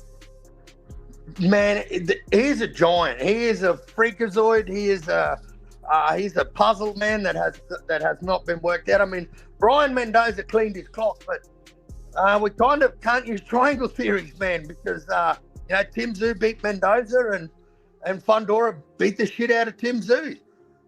So I just don't see a path to victory for Keith. I definitely don't see a stoppage. And I think those 37-year-old legs are going to struggle against this praying mantis man in the later rounds. Man, listen, I done heard what y'all saying. Keith Thurman, he got up there, he said he doing it for the unks out here. I don't know how. I'm still young. I thought I was young. I'm 37. I'll be 38 in what, about 3 months or something like that. But he said he doing it for the unks. And I said, hey, man, Thurman out there doing it he doing it for individuals like myself. You know what I'm saying? He going out there he put hands on this man. The footwork, you know what I'm saying? The timing, the understanding of the game, you know what I'm saying? I ain't got no problem with it. I think that Keith Thurman is a very dangerous guy in this fight. And I ain't even gonna lie to y'all. I'm gonna be straight up with y'all, tell y'all the truth. Keith Thurman might get knocked out in this fight. He might get knocked out. And the problem is that when we done watch Sebastian Fundora, we done already seen he understand how to fight on the inside. We understand that. He did that when he didn't even have to do that. He accepted inside fights when he didn't need to. And now if he able to establish his jab early, man, what the hell are you gonna do with somebody that damn size? That man jabbing you, you trying to get in there and you getting hit with the damn jab. And then when you do get in there, and this is the only chance I give Keith Thurman, he better work that damn body. he need to be going to the body continuously. But to get close enough to go to the body, you're going to have to take some shots that you probably don't want to take. And then even when you get in there and when you're trying to go to the body, you're going to get hit with uppercuts. The nigga, he can land an uppercut from the other side of the ring on your ass. Yeah, it's hard for me to see any pathway to victory for Thurman. It's really hard for me to see it. I give him, shout out to him trying to represent for the Unks out here. But I don't see a pathway to victory for him. I don't see a pathway. Not only that, Dub, you talk about fighting on the inside. That's the only way he's going to win.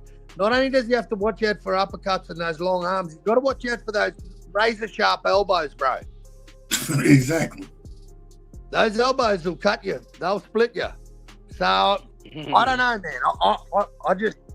I think inactivity, man, is something that kills the sport, and it's something that kills fighters, bro. I agree with that. Inactivity is the worst thing that can happen to you in the sport of boxing.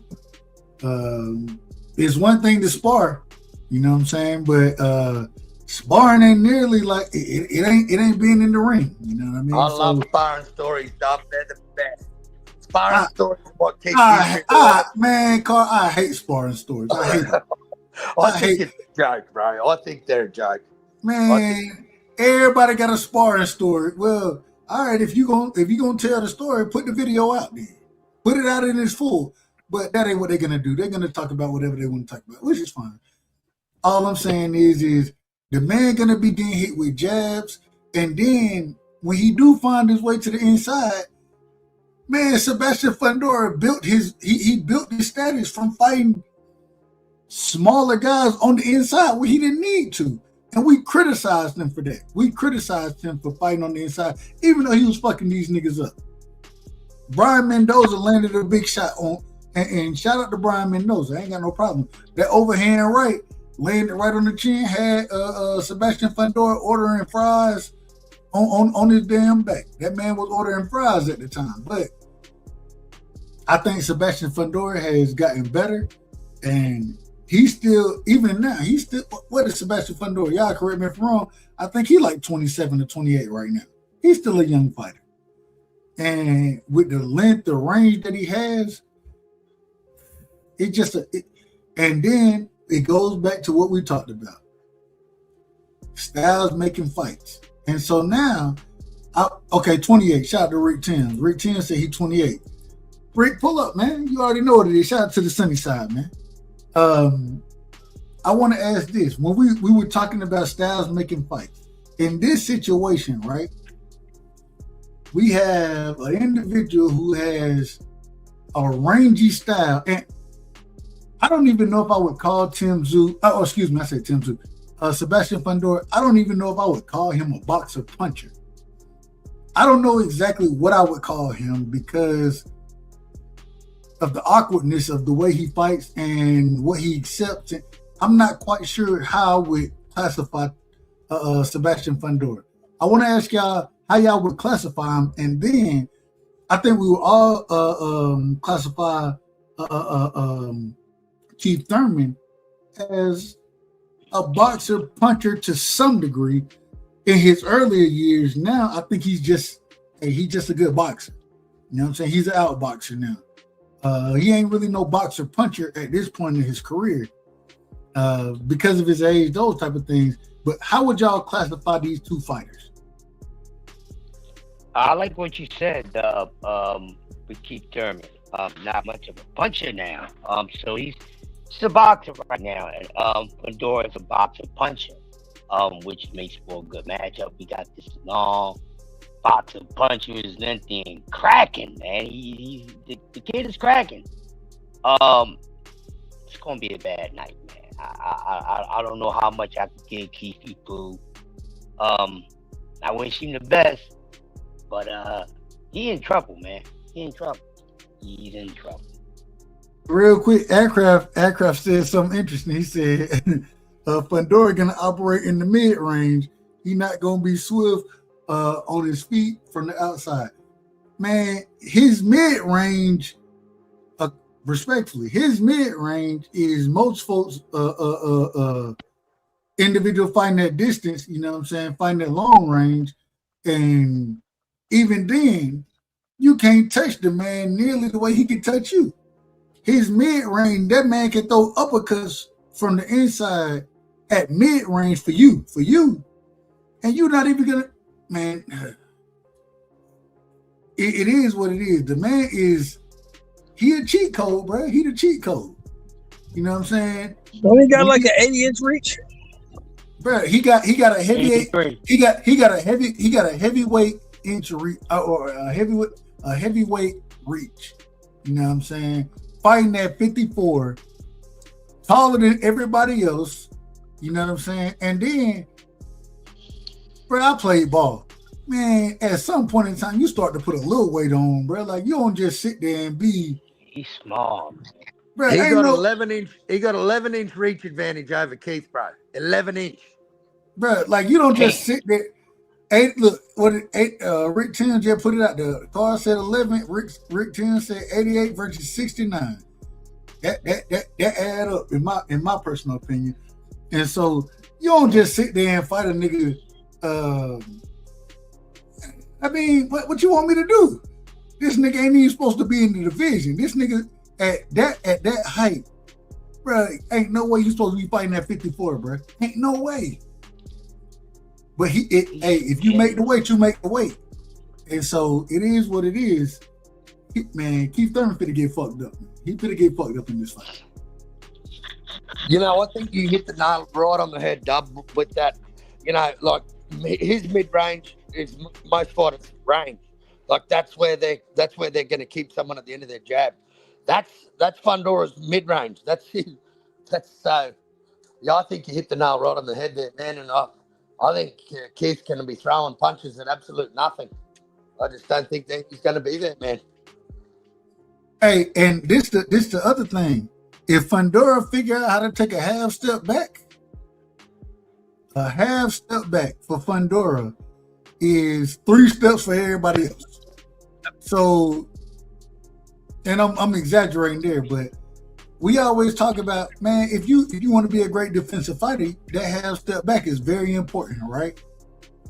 You out of range, but you in range. Man, that man, his half step is gonna be much different than anybody else's, and he's still in range. And if I was training Sebastian Fundora, and I ain't nearly as smart as his trainers are. They know boxing way better than I do. He know boxing way better than I do. Man, all I'm gonna say is, man, we taking a half step back and we running that shit down the middle. 1 2 1 2 1 2 2 1 2 1. Whatever we gotta do, we running that shit down the middle early. Straight punches, keeping you at the end of that stick, half step backs, because you can't hit me. And now, once you do get inside, all right, now you really finna take this work. Now you really finna get this work. I done wore you down early, and now I'm finna punish your ass. Right? Like, that's such a hard fight for anybody. Sebastian Fundora, man, to be that size, it's just a hard fight for everybody, bro. I see what aircraft carrier is saying, you know, like how he was saying Mendoza's only got a 70-inch reach, and he caught Fundora. But if you notice Fundora's style since the Mendoza fight, he's actually learning a lot. He's learning a lot on the fly, this kid. Like, he's 28 years of age, man, and since that Mendoza fight, I just haven't seen those chinks in his armor anymore, man. Man, since he got clipped with that shot, get what he do now. Jab, jab, jab, backhand, jab, jab, jab, backhand. Oh, we on the inside. All right, I got you. But I want to ask this. We talked about this earlier. Keith Thurman, for him, he's going to have to go with the high guard, right? He's going to have to take some shit to get some shit. Do y'all think he can break Fundora down from the body? Do y'all think he can break him down from the body aspect? Cash, go ahead. No. Why not? Keith ain't gonna be willing to go through that damn fire. Man, Mendoza took a beating to get that shot off. Man, Keith ain't finna go through that shit. He gonna be trying to box and stay on the move and Fandora gonna hunt his ass down and get him up out of there.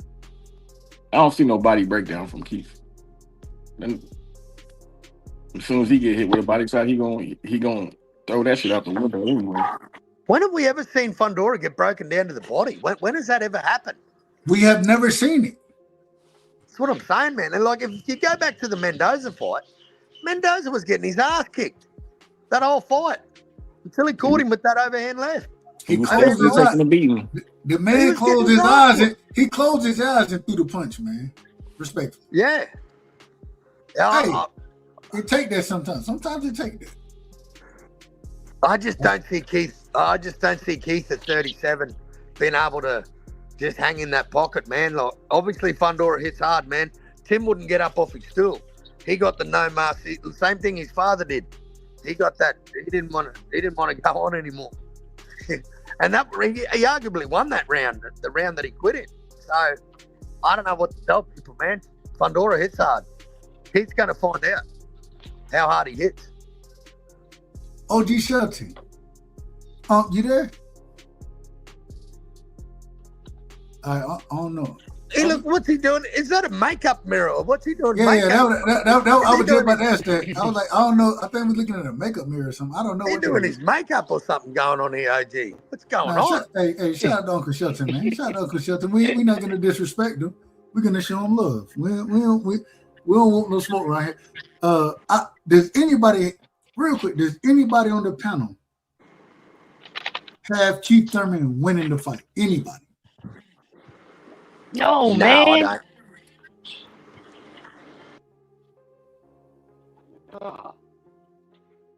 don't, man.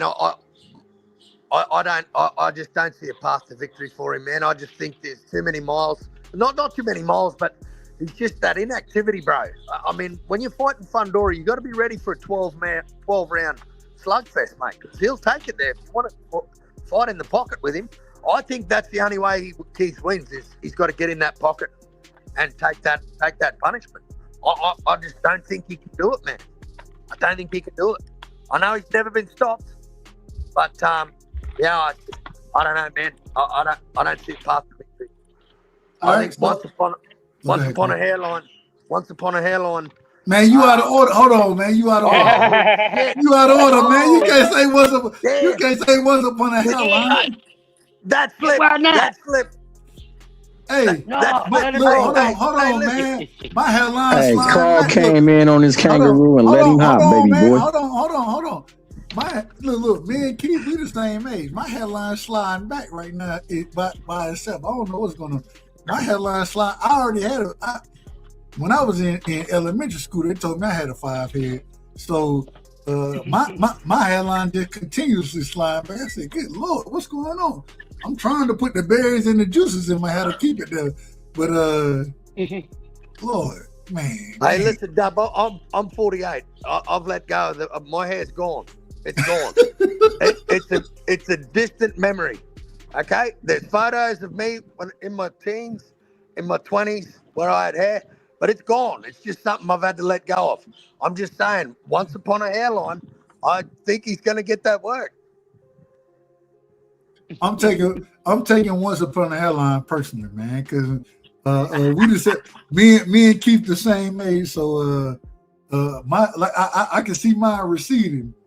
I ain't even gonna lie to you. I get my son a haircut every other week, right?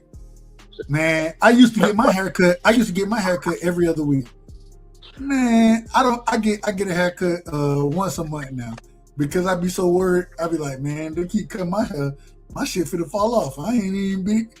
I might be bald like this motherfucker in a second, man. I don't want no smoke, man. I don't know. Hey, Dub, but you know that barber, he's looking at you like when you take your son in there every other week. That barber's looking at you. He's like, nah, you're right. You're good to carry for a couple more weeks, bro. That hair's on the retreat. Hey, look. My shit it's been sliding back, man. Hold on. Look, I'll show y'all. Y'all think I'm joking. My shit been sliding back, man. Hold on. Look at this. I want y'all to see it. Y'all see that? My shit been sliding back for years. Look, my shit used to be here. Look, my shit used to be here. Man. Hey, look, my shit used to be here. I swear to God, my shit used to be here. Let it go. Just let it Nah, go. I ain't It's letting not nothing coming go. back.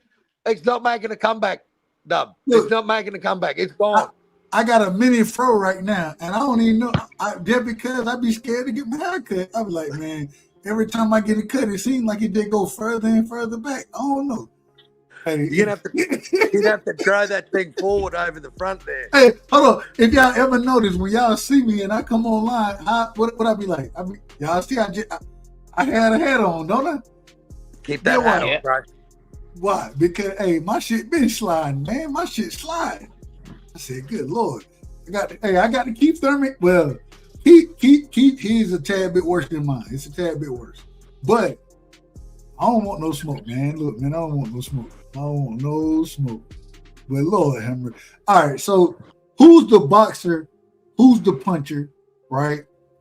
When y'all look at Keith Thurman, is Keith Thurman a boxer puncher? Is he just a boxer in this fight? Fundora, is he a puncher? Is he a brawler? I think because of the wrinkles that Sebastian added to his game, I think he's more of the boxer puncher now in this situation because he done added the jab to his game. If you watch his last few fights, he done added that jab. You know what I'm saying? And the way he done added that jab, man, it's impressive to me. If he can stick with that jab, and if I was coach, I'd be like, man, damn anything else, bro. We finna work on your damn jab. Bro, you bigger than everybody, man. Hey, jab the shit out their ass. Jab the shit out of them. Double it up, triple it up, run that shit down the middle with the backhand, and then if for some reason they get on the inside, fight them where you want to fight them at. But that shit ain't gonna happen to round 6, 7, 8. You know what I'm saying? We already done banked rounds, so now we about to stop your ass. That's how I'll be coaching them. What y'all think? I agree. And we got my brother in the building. Shout out to Mex in the building. Mex, what up, bro? What's up with the gang? Hey man, What's up, Mex? Hey, Mex, I just told her, man, my hairline just slid back on me. You see the hairline? Look at my hairline. Yeah, we ain't gonna talk about that. It done slid back on me. So hey, it is what it is. Me and Keith Thurman, we the same age. What do you want from us, Dub? What do you want from us? It's not our fault, all right? It's just genetics. I don't want shit from y'all, man. I don't know what you want from us. Supposedly it come from your mom's side. That's what they say. The hairlines come from the mom. My shit been falling back since I had a 5 head in the 3rd grade. So it is what it is. That's what they told me. My old man had that Gomer Pyle fucking hairdo in his 50s. So that's the look for me. As long as you don't got the Black Rangers hairline, you're all right.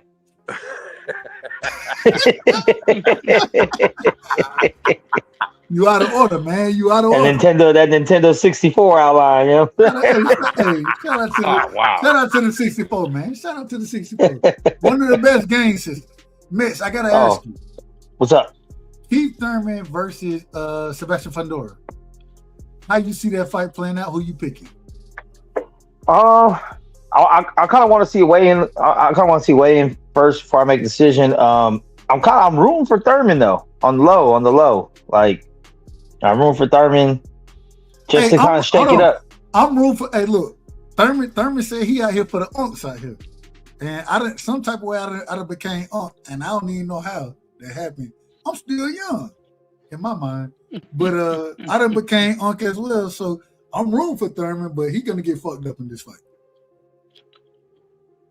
Yeah, I mean, I'll be interested to see what his game plan is. I think he needs a box, go to the body early and shit. But like, you know, like I've always said, I understand the Keith Thurman hate because of the way he talks and whatnot. But you know, everybody was on Spence's dick for fucking beating Thurman's leftovers like he was something special when Thurman beat all those people in their prime. Man, we're not talking about Errol Spence. So, man, you out of order. I just want people to fucking remember that shit. So you got love for him. You got, you know, got some love for Thurman. Hold on. Did Keith Thurman duck Errol Spence? Did he duck him? Yeah, I think so. I think as I don't know if it was like a blatant duck because I wouldn't go as far to say that Spence. I wouldn't go as far as say like Spence was like number one contender. He absolutely was the next up. I think he was somebody that Thurman could have fought and chose not to fight at that time. I'm gonna do things this way. Hey, the panel is open. Anybody can say anything, but everybody be in order, man. Y'all just be in order. When one person started talking, let them finish. And if you don't, then I'm gonna cut you off. But let everybody finish. So the question for the panel: did Keith Thurman duck Errol Spence? Absolutely. Fuck yeah. Ain't got nothing to do with next contender. Arrow had a belt at the time, so he was way past contender, and it'd been unification. Yeah, but wasn't there? Didn't Keith have the belt, and then he would fight Spence, and then Spence repaid the favor when he got the belt? Isn't that how that played out? I don't remember Spence having a belt at the time, but maybe I'm wrong. No. Say that one more time. We ain't got the IBF from Kell Brook, bro. Yeah, when he got Thurman the had the IBF, belt. even before he got the IBF, right? So the fight was supposed because that, and this is where it get confusing. This goes back into the whole size of the street shit, and at that time they were both on the same side. Yeah, and they was both fucking with the PBC. So now, when Thurman told Spence, man, I ain't finna fight you. You know what I'm saying? I need you to get a belt. EJ went and got a belt, right? Yep. And Thurman still never fought that man. But then I will say the one thing is Thurman went into inactivity for like 3 or 4 years at that point in time. So, see, and that's in my mind, that's not excusable. Inactivity kills the sport, man. Kills the sport. And man, I'll tell you, a lot of people on that PBC roster are guilty for staying on the couch, man. I don't know, but that was a blatant duck. But I think they both ducked each other at certain points in their career. I think once Spence gathered everything up, he said, I'm not fighting Thurman. He repaid the favor. He did say that. Matter of fact, he actually said, he was like, well, hell, you didn't give me the fight. So what the hell am I going to give you a fight for? Yeah. Spence, EJ, he definitely said that. That's a fact. Yeah. Yeah. Hey, EJ said he'll never fight Thurman. Yeah. Well, they need to fight each other now. That's like a locked in forever duck. Hey, but I'm saying, bro, if y'all want some money now, y'all better go and fight each other. Both of y'all old. Hell, and get what? Guess what's so crazy? We still want to tell me y'all don't want to see EJ versus Yeah, I'd watch it for sure. We still want to see that fight. I want to see everyone fighting. That's the and 154 the hottest division right now. They all need to get it on. Hold on, real quick. It would have been a way better fight back then, though. Chris, hold on, Chris, what you just said? I don't want to see that shit now, man. Fuck out of here, man. I want to see trying the to fight. hear I that. still want to see the fight. I still want to see it.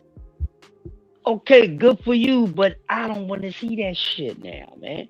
They should have been got that shit on, man. Nah. If it happens, I'll watch it. But this is a fight that I'm calling for, a matchup I want to see. Fuck no. Well, it don't matter now because if anything happened in this mother, and if it happened the way I think it's gonna happen, Thurman probably need to retire after this fight because I think he's gonna leave this fight hurt more than people think he will. But I ain't even gonna lie, I'm rooting for Keith Thurman, bro. Like I don't even like Keith Thurman. I call the nigga sometimes Thurman. That's what I call him. But I'm rooting for Keith. But I think he finna get his ass whooped, man. He finna get whooped. I don't even think it's gonna be a close fight. But I want to see him win. Yeah, because hey, he fighting for Unks out here. He fighting for the Unks out here, and we the same age. So yeah, I want to see old niggas. Hey, we old niggas now. I want to see old niggas still rock out here, man. I want to see it. But he finna get fucked up in that fight. He's gonna get fucked up. Real quick, does anybody have Keith Thurman winning? Nah. Uncle Shelton. I mean, the way I look at it, if Mendoza can beat Fundora, Thurman can do it. Okay. Uncle Shelton. Mendoza hit that man with a lucky shot. Keith Thurman is 37 years old. Keith Thurman's fought 4 times in 7 years. He's gonna get his ass whooped. You don't give him a chance. Keith Thurman is 10 times the boxer that Mendoza is, man. He's 10 times. He's gonna get a good whooping. 10 times. He's 10 times the boxer. I think Mendoza. He's gonna get a good whooping. Hey, what are the odds on that shit right now? Ass whooping that Mendoza went through to get that shot off. Man. Anybody got the odds on that right now? I'll tell you the odds right now. I'll pull them up. I don't have the odds. Max, you know what the odds are, Max?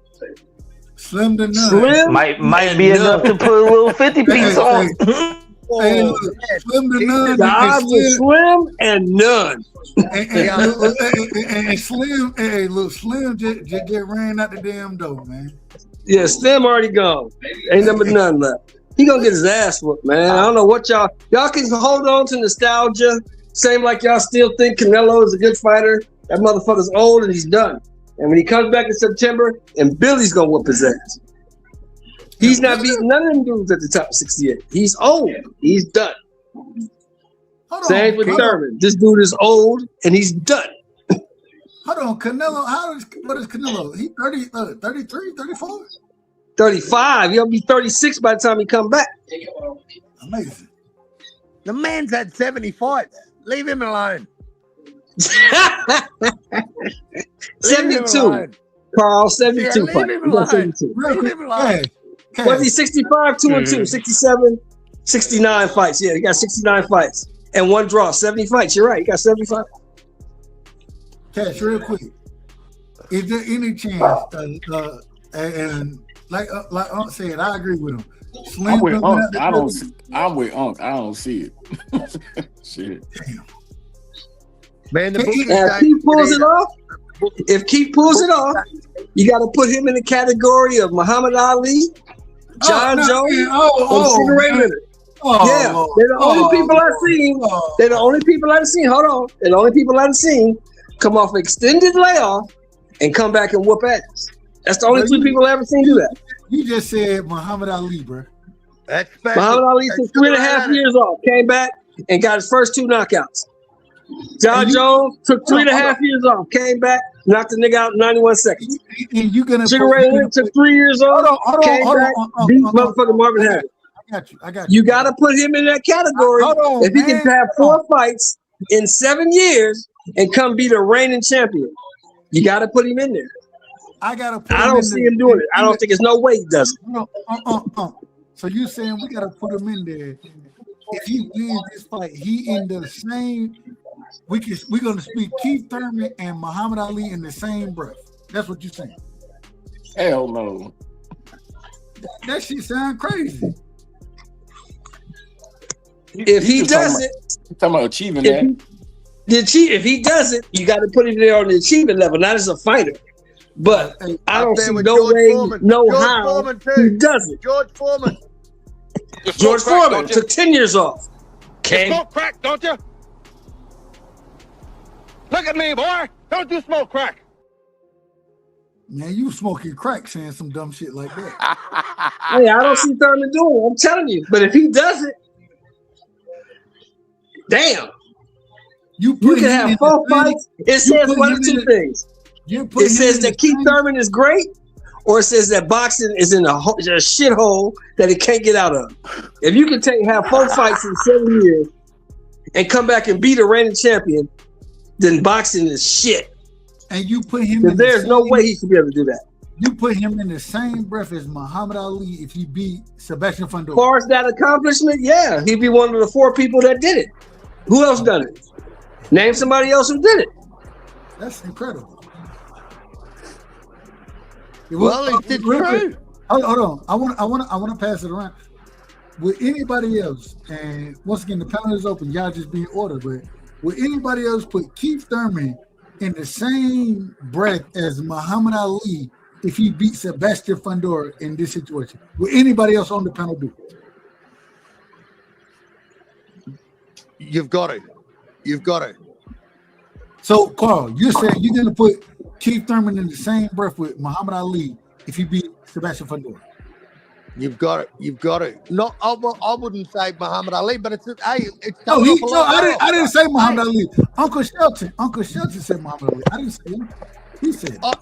But you've got to look at the likes of Sugar Ray Leonard versus Hagler, man. Long layoff, come back, beat a champion. But you didn't answer the question, man. Are you gonna put Keith Thurman in the same breath with Muhammad Ali if he beats Sebastian Fundora? No, yes, of course not. Not as I said, C-Dub, you tripping. I didn't say as a fighter.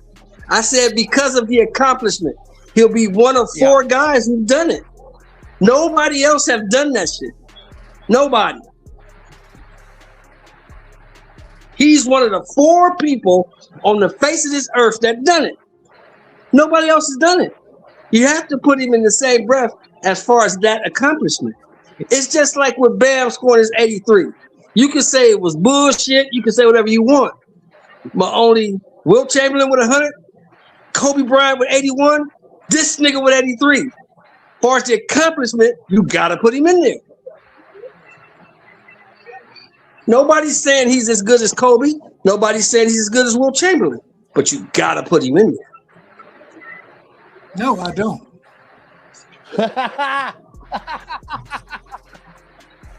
I'm not even trying to discredit Bam. You are. No, who else has scored 83? Wait. Hold on, man. Who else has scored 83 points? Who else has scored 83 points? Name another motherfucker that did it. Calm down. I'm not saying that Bam and Big Time, man, I ain't saying that he ain't special. I'm not saying that. What I am saying is that, man, that man could have scored 99. And get what? He would never be on Wilt level. He'll never be on Kobe level. He'll never be on Jordan level. And I think Ben he did something that Jordan ain't never done. Jordan never scored no 80 nowhere. Jordan ain't never scored no 80 nowhere. Here we go. All right, now you out of order, man. You out of order. Calm down. It's okay. All I'm saying is that at the end of the day, I give Bam his credit because I'm not trying to take nothing from him. I think that what he did, even though he did it against the Washington Wizards, anyway, I don't care who you do it against. Washington Wizards playing the NBA? Hold on, man. Hold on. Are they a G League team? I can't even. Or they a college team? I can't even finish. I'm asking you. Well, because your points ain't making no sense. Well, no. If you shut the hell up for a second, you'll hear my points. I'm listening to your point. It's not making no fucking sense. No, nigga, you talking. Go ahead. Then shut the hell up. I love you. All I'm telling you is that the way that what Kobe did, what Wilt did, and matter of fact, I'm gonna be honest. I don't even give Wilt that much credit for the 100-point game. I don't give him that much credit. I think Kobe's 81 is more impressive than Wilt's was. When we get to the 83 in this situation, I watched these motherfuckers, and I watched the Kobe. I watched both of them games. I don't know. I don't know if any of y'all had a chance to watch the 100-point game with Wilt. Did anybody have a chance to watch? Nobody did. It's not on film. There's no record. It's only was played on the radio. You have to listen to the radio. That's why I asked the question. But I had a chance to watch both of them games, and the difference is the way it happened with Bam versus the way it happened with Kobe. It was totally different. It was totally different. And once again, not discrediting the Bam. I just think that even and shout out to him for 83. Shout out to him because 83, nigga, 40 is hard in the NBA game. 40 is hard. So if you score 83 out that motherfucker, now you dogging that shit out. But at the same time, man, did you watch the game? Yeah, I saw the game. I watched it. And did you watch the Kobe game? Yes, I watched the Kobe game. Kobe did his in 3 quarters because they pulled him in the 4th. And which one was more impressive in your opinion? Of course, it was Kobe's because they was losing the game. And Kobe fought his way back out that motherfucker. They lost that Yeah, game. and it was a different league back then. So, of course, Kobe's was more impressive. But what I'm saying is, it's the same thing I'm saying from Keith Thurman. There's no way as a fighter you can put him in the same sentence as any of those dudes. But with the accomplishment, if he can do it, only 4 people have ever done it. Same with Bam. You're not going to put Bam in the category of Jordan, Kobe, Wilt, none of them dudes. But he'll be one of the 3 people who've done it. Real quick, Uncle Shelton. I got to do things the right way. And y'all know I love to do things the right way around here. Man, I got one of the greats, man. My big brother, you know what I'm saying? Individual I got a lot of love and respect for. Straight out of the sunny side, man. You know what I'm saying? Everybody don't hold on. Let me do things the right way. Hey, let me pull my hat down. My hairline being pushed back. You know what I'm saying? I got a big forehead. It is what it is, but I got my brother in the building. It's been a minute, but hey, straight from the sunny side, man. Straight from the sunny side. Man, what's up with your hairline, man? Hey, man, look, hey, I done got old. Look, hey, me and Keith Thurman the same age, and look. Hey, I done had a forehead from since about. Hey, look, we had a barber. This is a true story. We had a barber named K-Mac, right? Everybody used to tell you, don't go to K-Mac. My mama used to take me to K-Mac. Man, my hairline went further and further back. And by the time I'm telling the truth, by the time I was in 5th grade, they was like, hey, you got a 5 head at this motherfucker, bro. I said, God damn, what? And hey, my hairline ain't recovered. It ain't recovered, but it's okay. It's okay. Hey, it is what it is. Shout out to the sunny side, man. Hey, the real peace sign out here. Rick Timms, welcome to the show, man. I gotta ask. We talking about some nonsense right now as far as Kobe, and we can get back into that in a second. Keith Thurman versus Virgil Ortiz. I'm not saying Virgil Ortiz, excuse me. Sebastian Fundora. How you see that fight playing out? And before you do that, before you even break that down, I gotta ask you: the boxer versus the banger, right? Who would you prefer? And then how do you break down styles in boxing? We always say around here, styles make fights. I disagree with it. It's who implement their style. But Rick, man, you got the floor, man. We're gonna give you the floor. You know you my brother, and I love you. Shout out to Houston. This Man, hey, you know what? It's no different than any other sport. You know, you dictating your will. You know, whether it's football, basketball, boxing, it's whoever takes control and be the most aggressive. You know, be the most wise. I mean, who's the most focused? Who got the most effort? Who wants it the most? I mean, it's so many different factors that plays into success and into winning that it's a different dynamic, man. I'm real big on effort, you know. So when it comes to boxers and brawlers, you know, usually the boxer with the best technique is gonna outwit the brawler who's just more aggression. You know, when you can outthink your opponent, you usually gonna win. I mean, you know, timing is gonna beat that power every time. I mean, setting traps is gonna beat that aggression every time. So yeah, give me the boxer over the brawler. And when it comes to this damn man, it come to this Keith Thurman. When we mentioned how how when Brian Mendoza stopped Fundora, when Sheldon hit it on the head. He did get lucky as hell because he was losing. He lost every round of that fight. If you go back and look at the scorecards, Brian Mendoza lost every round. I mean, one judge gave him, I think, the first round, maybe. But hands put on him, getting hands put on him. Yeah, man. I mean,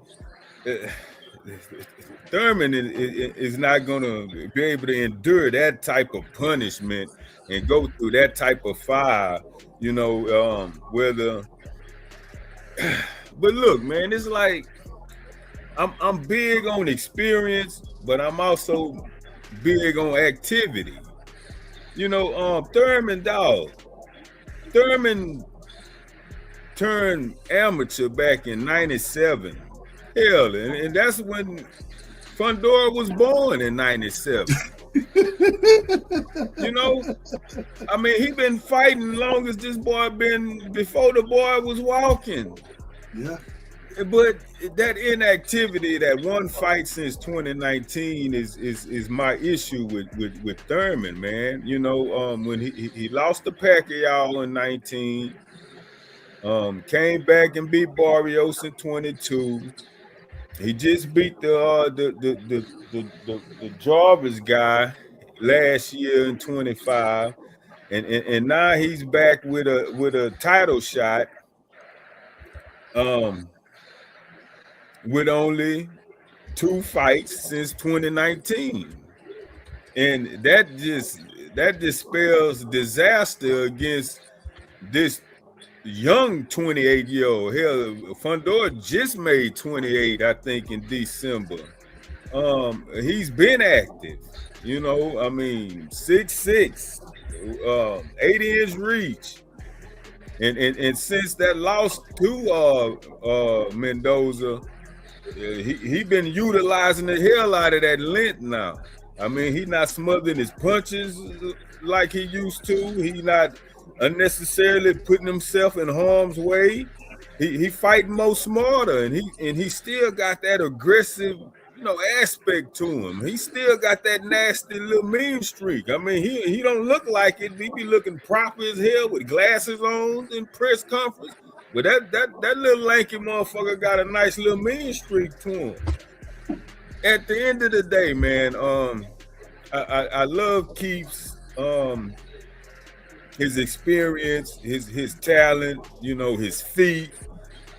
It's just that inactivity that just make me back away from him pulling off this upset. I mean, right side, I love to see him pull it off too.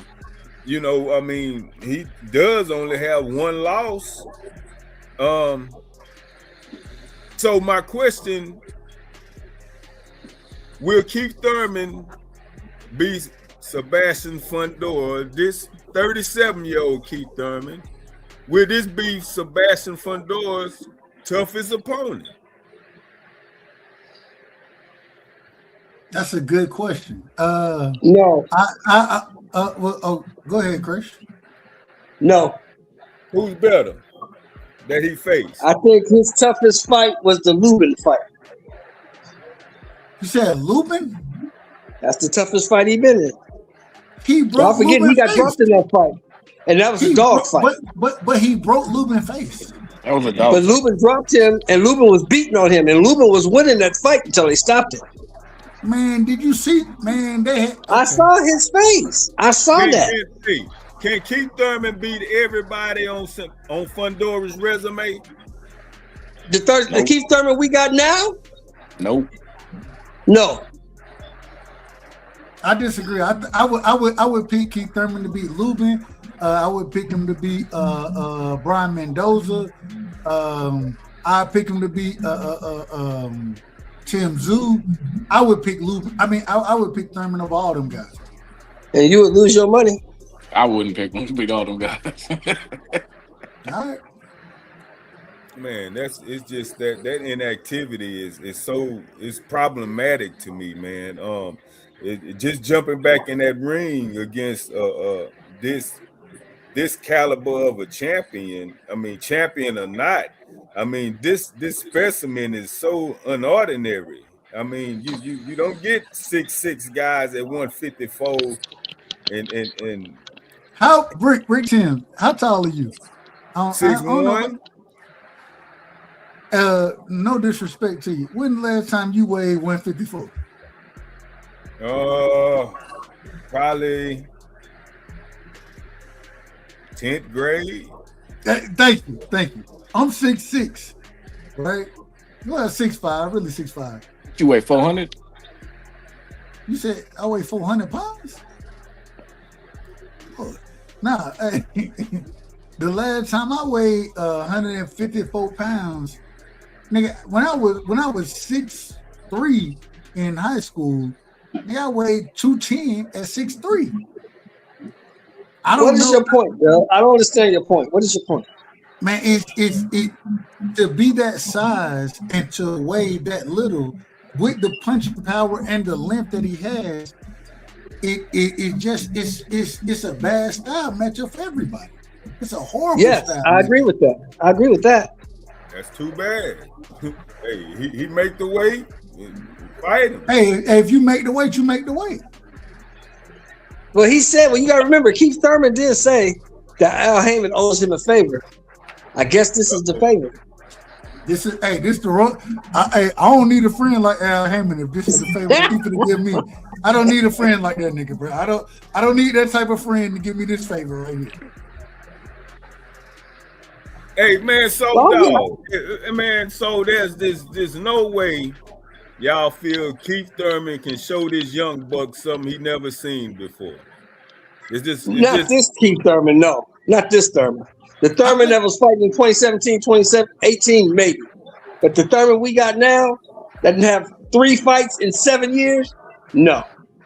I think Thurman is crafty enough to show him something different because I think he's a better boxer than anybody that Fundora done been in the ring with. I just don't know if it means anything because of Fundora growth. Even if you're gonna show me something different, man, and we Rick, me and you, we done talked about this. Hey, if you that size and the first thing he figured out as far as Fundora go, the first thing he figured out was how to fight on the inside. There was so many times we was sitting there watching this man fight, we was like, ain't no way he should be fighting this style of fight, right? And now he done figured out how to utilize his jab with the length that he has. I think it's just bad timing. I think Keith Thurman I think he's going to be crafty. I think he'll figure some things out to score points or try to figure his way into the inside, but he's going to get fucked up in the fight, man. Like this last fight, his introduction of 54 last year against Jarvis. He go over there to Australia. Jarvis, this knockout guy, you know, like what, 95% knockout percentage, like what, 20? Man, Carl broke this down, and Carl from Australia. And look, hey, get what Carl said. Hold on, get what Carl said, Rick. Get what he said. What? He said, man, hey, y'all know, and you know, y'all know I love Brock Jarvis, but he was fighting nobodies, and he was coming up in weight. That's what Carl said. I didn't say it. He said it. You feel me? So look, right. Either way, fighting nobodies, he used to bullying people. He used to knocking motherfuckers out. And he got knocked out by Liam Pyro. Right. Wow. Yeah, that's his other. He got 2 losses, 2 knockouts. Pyro and now Thurman. You know, he tried to, you know, bully Thurman a little bit. He tried to be a little mean in there, and Thurman busted his ass up. Yeah. But this Jarvis Brock is no Fundora. It's just like, is there any way he can use that veteran savvy to string this out and perplex this mountain and stretch it out 12 rounds and eke out a win? Nobody sees that happening on the panel. Or the Rick Timms. Motherfucking Keith Thurman got 2 chances. Slim and none. And Slim done already ran out the door. So, damn, man. But you know what's crazy? I'm wrong for Keith. I want to see Keith. I want to see him succeed. For the unks out here. I did tell you. I don't know how I became unk out here too. I call Uncle Shelton all the time. OG Crush unk to me, but I done became unk out here to the young folks. Man, I want to see. You know what I'm saying? I want to see Keith Thurman go do his thing. I just don't see it happening. He's gonna get fucked up in this fight. Yeah, I don't. If he had I'm been hoping more active, I would give him I would pick Thurman off the muscle if he had been active every year. But that inactivity just make me back off. I mean, Fundora is a major problem, and Thurman, he 37 now, and good luck, Keith. That's all I can say, man. I ain't got no problem with the good look. Hey, I'm wrong for Keith. I just don't see. I just don't see a path to victory for him. And man, you gotta pack that burner like Billy Cole did on the last Boy Scout. Say it again. You gotta pull that pistol out like Billy Cole did on the last Boy Scout. Now he need the pistol and the baseball bat out that motherfucker. He need all of that. I mean, that what he got to. Man, and we really never seen Keith. We never seen Keith knock out any. Once he got to the real high level, his power never really played a part in the fight. He stopped knocking guys out. Him getting in there with Fundora, his most dangerous op, it just don't even seem fathomable for him to get in there and do something to Fundora. He started out boxing people. You know what I'm saying? Which I ain't got no problem with, but it just. Man, you finna get fucked up in this fight, bro. Man, what if Keith come in with excellent cardio? I mean, got his gas tank ready, and strain this youngster out to 12 rounds and make it interesting. Hey, Rick Chin, what Keith soft to? Huh? What Keith soft to? His body. So if I can ask a random question like that, you know the answer. You telling me Fundora team don't know that? Now, Rick, let me ask you this, Rick. Let me ask you the question real quick. Hold on, Rick. Let me ask the question. I got you. I'm gonna call you auntie. My apologies. You didn't apologize, nigga. You did that shit on purpose. No, I didn't. I didn't do it on purpose. I promise I didn't do it on purpose. But if somebody sleep on the panel, I'm testing 1, 2, 3 real quick. Do y'all hear Mr. Chapman? Are you there? I'm gonna sleep on. All right, we got it. I got it. No. We ain't gonna do that. Getting deeper and deeper sleep too as we go. No. We're not gonna do that. We're gonna be in order. Man, hold on, man. Thomas on the West Coast, man. It's only 11:37 out there. Thomas tired, man. Thomas be up early on these panels, man. He taking the rest, man. Hey.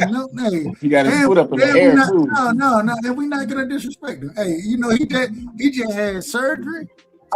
He ain't had surgery, but he hurt his leg, and he might be on medicine. I don't know. He on medication. He probably sleep. Yeah, that's good. But go ahead, because I want to ask Rick Timms a question. Go ahead. Okay, Rick. So now, real quick.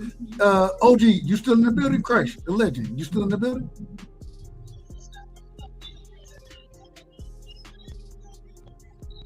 Chris probably working, so Chris probably in and out. He'll come back. Y'all go ahead. So Rick, let me ask you this, man. Thurman had 3 fights in 7 years. I ain't talking about the fighter. No way, shape, form, or fashion. As far as the accomplishment, you got to put him up there with them other 3 guys, don't you? What other 3 guys? You got to put him up there with the Ali's, the John Joneses, man, stop the cap, the Foremans, and the Sugar Ray Leonard. That's the only other guys. If you pull this off, yeah.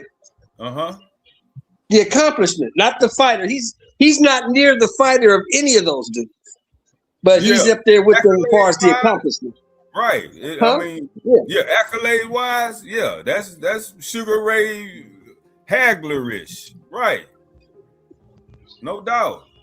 For him, if he can pull this off, that'll be really, really impressive because it's highly unlikely Thurman gonna be able to pull this off. And that's my main issue. Knock on him is that inactivity. So if he can pull off a Sugar Ray beating a Hagler, shit, Thurman get major props. For sure, that's all I'm saying. Yeah. That's gonna be a hell of a fight. I'm saying he's in the same conversation with Ali and Foreman. No, he's not. He's not 1/10 the fighter those guys are. No. But as far as the accolade, he right there with him. Yeah. Hey, the shit. That's like Earl coming back and beating Canelo or something, you know? Yeah, same thing. Yeah. For real. And speaking of Earl, is Earl coming back for real or what? I doubt it, Rick. I doubt it. He really has no reason to come back. What reason do he have? To go out on as a winner, get one last check. I don't know. Chase one last belt.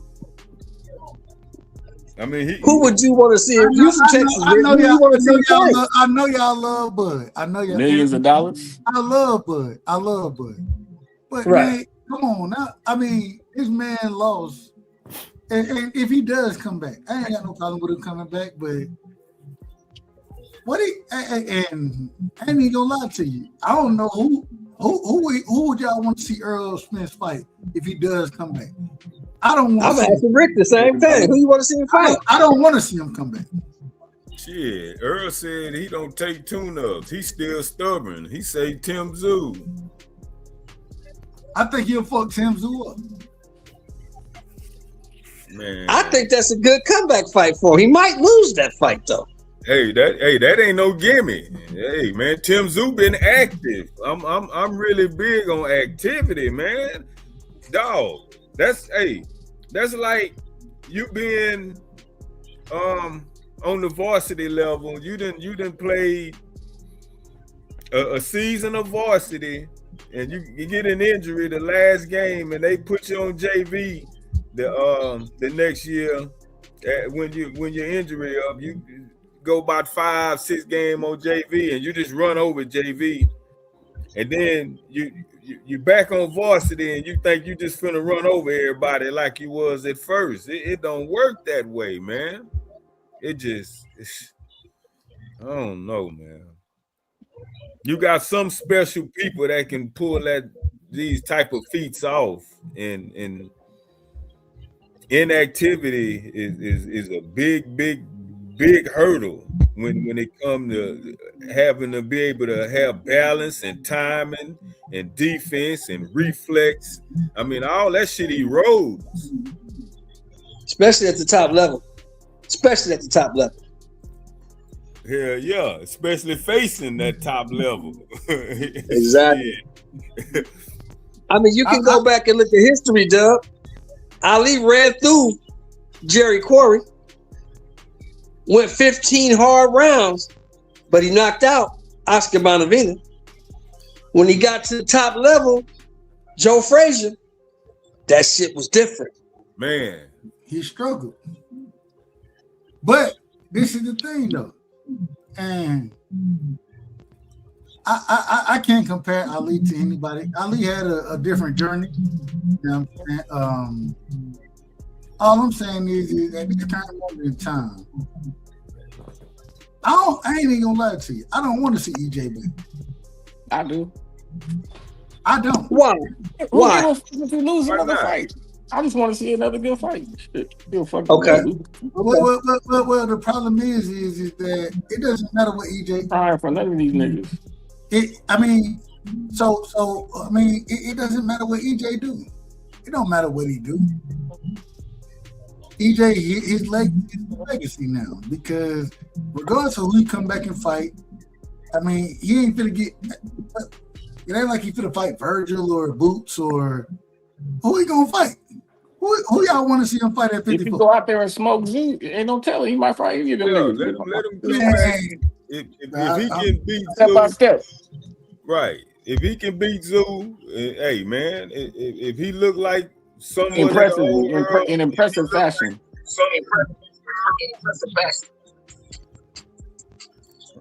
Hey, for real. Hey man, I want to see Earl because he keeps flirting with him. He keeps going training. He keeps saying, hold on, real quick. Hey, Uncle Shelton. You gotta go on mute, man. We got feedback from you. When everybody talking, then we are hearing your feedback. So when it's on you, you do your thing, but you gotta go on mute. All right, there we go. We ain't got no feedback. Go ahead, say it again, Rick. Still got feedback. No, he came off mute for a second, but he good now. He good. Oh, yeah. Shit. What? I don't even remember. I was trying to hear what y'all was saying. Earl. It was something about Earl. I don't expect everybody to win every fight. I'm down to see the fights, and if they come back and give me some good fights and they end up losing, I'm cool with that too. And I want to see Earl because Earl keep flirting with the audience. He keep insinuating and making it seem like he coming back, and he really didn't put his foot in his mouth with this Tim Tszyu announcement. I mean, he's staying fit, in fairly good shape. I mean, the dude is a dynamic fighter. Why not? I'd rather see him against Jermell Charlo. That'll work too. Yep. Hey, that'll be perfect because they both been out practically the same time. Earl only been out 2 months longer than Mel. Literally. Earl been gone since July 23 and Mel been gone since September 23. So shit, why not? I'd rather see that fight than and no disrespect to Tim Tszyu. I think that's a decent fight, but I think that if we're gonna get it, then let's get it. And I think those two guys against each other, I would enjoy that fight more than I would a Tim Tszyu fight. Me personally. I don't think Tim a tune-up either. Say it again. I wouldn't call Tim Tszyu a tune-up. Not well. EJ already tell you he's not gonna take no tune-ups. That's what he's gonna tell you anyway. So and especially it didn't went sour lately with Earl and Mel. So hell yeah, that'll be a build-up for your ass to that fight right now. They both haven't been in the ring since 2023, so they both rusty. So hey, Rick, put it in Dallas, man. Put it in Dallas. Cowgirl Stadium. Oh hell, bring it down here to Houston. No. We ain't gonna. We're not going to Houston, man. We're not going to Houston, man. You out of order. Fuck that. Bring it down. No, you out of order, man. You out of order. Earl, hey, Earl already started Cowgirl Stadium a couple of times. I don't do, Rick. I don't do you like this on a regular basis, but I gotta do you like this time. You know what I'm gonna tell you, right? This is outrageous. This is outrageous. Man, that shit gotta be in Dallas, man. Damn Houston. No and you disrespect. see, Tony Harrison posted that video with Mel, like they got 50 Cent dancing on a girl body and shit, looking all zesty and shit. And Earl so petty, Earl liked it. So Lord. yeah, man, Earl and Mel, make it happen. They building the fight already. I think that's the fight. And no disrespect to Tim Tszyu. Shout out to Tim Tszyu. Man, Earl versus Mel, man, that's a great fight right there. And like you said, Rick, they both from Texas. Well, technically, the Charlo brothers are from Louisiana. But they end up in Texas. It is what it is. They represent Texas. And I ain't got no problem. I would love to see that fight. And even though Mel been the most active I would ride with Earl over Mel, just over the strength of how Mel punked out versus Canelo. Yeah, I hated So that I'm fight. still salty with Mel. I hated that fight. I hate it. And then Bud went out there, a smaller guy, supposedly, and put hands on that nigga. Put hands, man. Shout out to Bud, man. Man, Mel. And then y'all get mad at me for saying shout out. They get mad at me for saying shout out to Bud. Real quick, we got my brother in the building, man. Blue Hustle is in the building. Blue, welcome to the show. How you feeling, family? Oh, I'm doing good, brother. Thank you for asking. How about yourself? Man, you know, hey, I ain't turning down with my collar. Okay. Well, I'm about to troll you, but it's all good. What you got for me, man? Talk to me, man. You done heard the topic of conversation tonight. Real quick, I want to ask you, answer these two questions. Well, you got to answer this question first.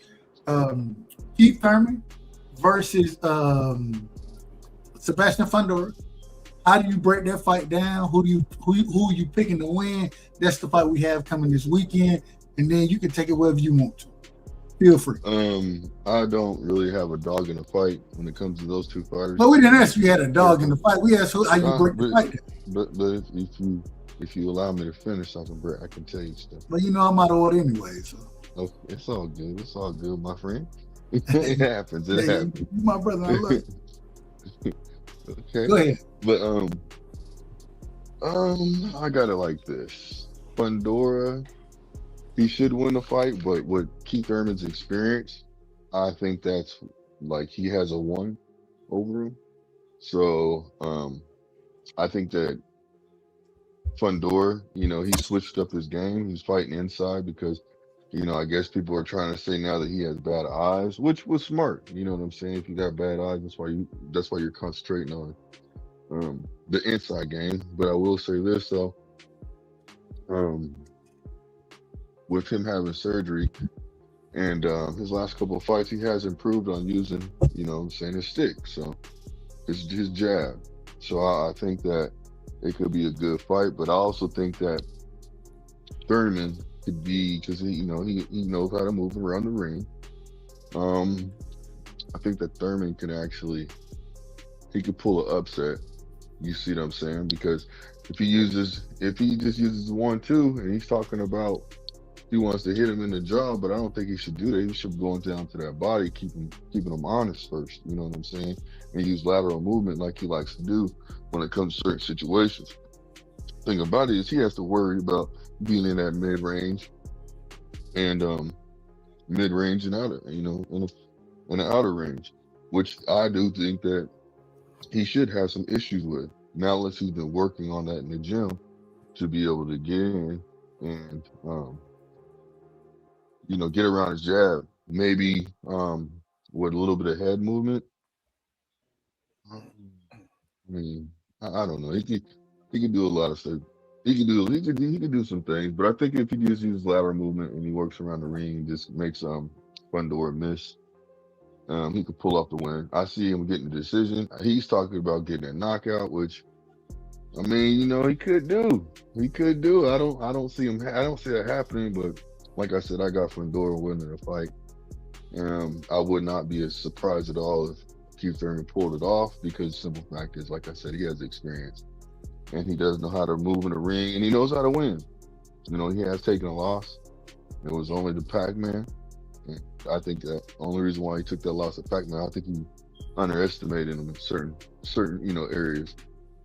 So, because when he started coming on in the latter end of the fight, we all seen that what he was doing was actually starting to work. So, yeah, I got Fundora, man. I got Fundora, but like I said, I wouldn't be surprised if Keith Thurman won. I do think that he does have a chance, and if he gets a knockout, I will be highly surprised. But I can't say that, because he's been Fundora's been down before, so we'll see. That's how I feel about it. Man, I still feel that Thurman gonna be Fundora's toughest opponent, even this 37-year-old Thurman. it's like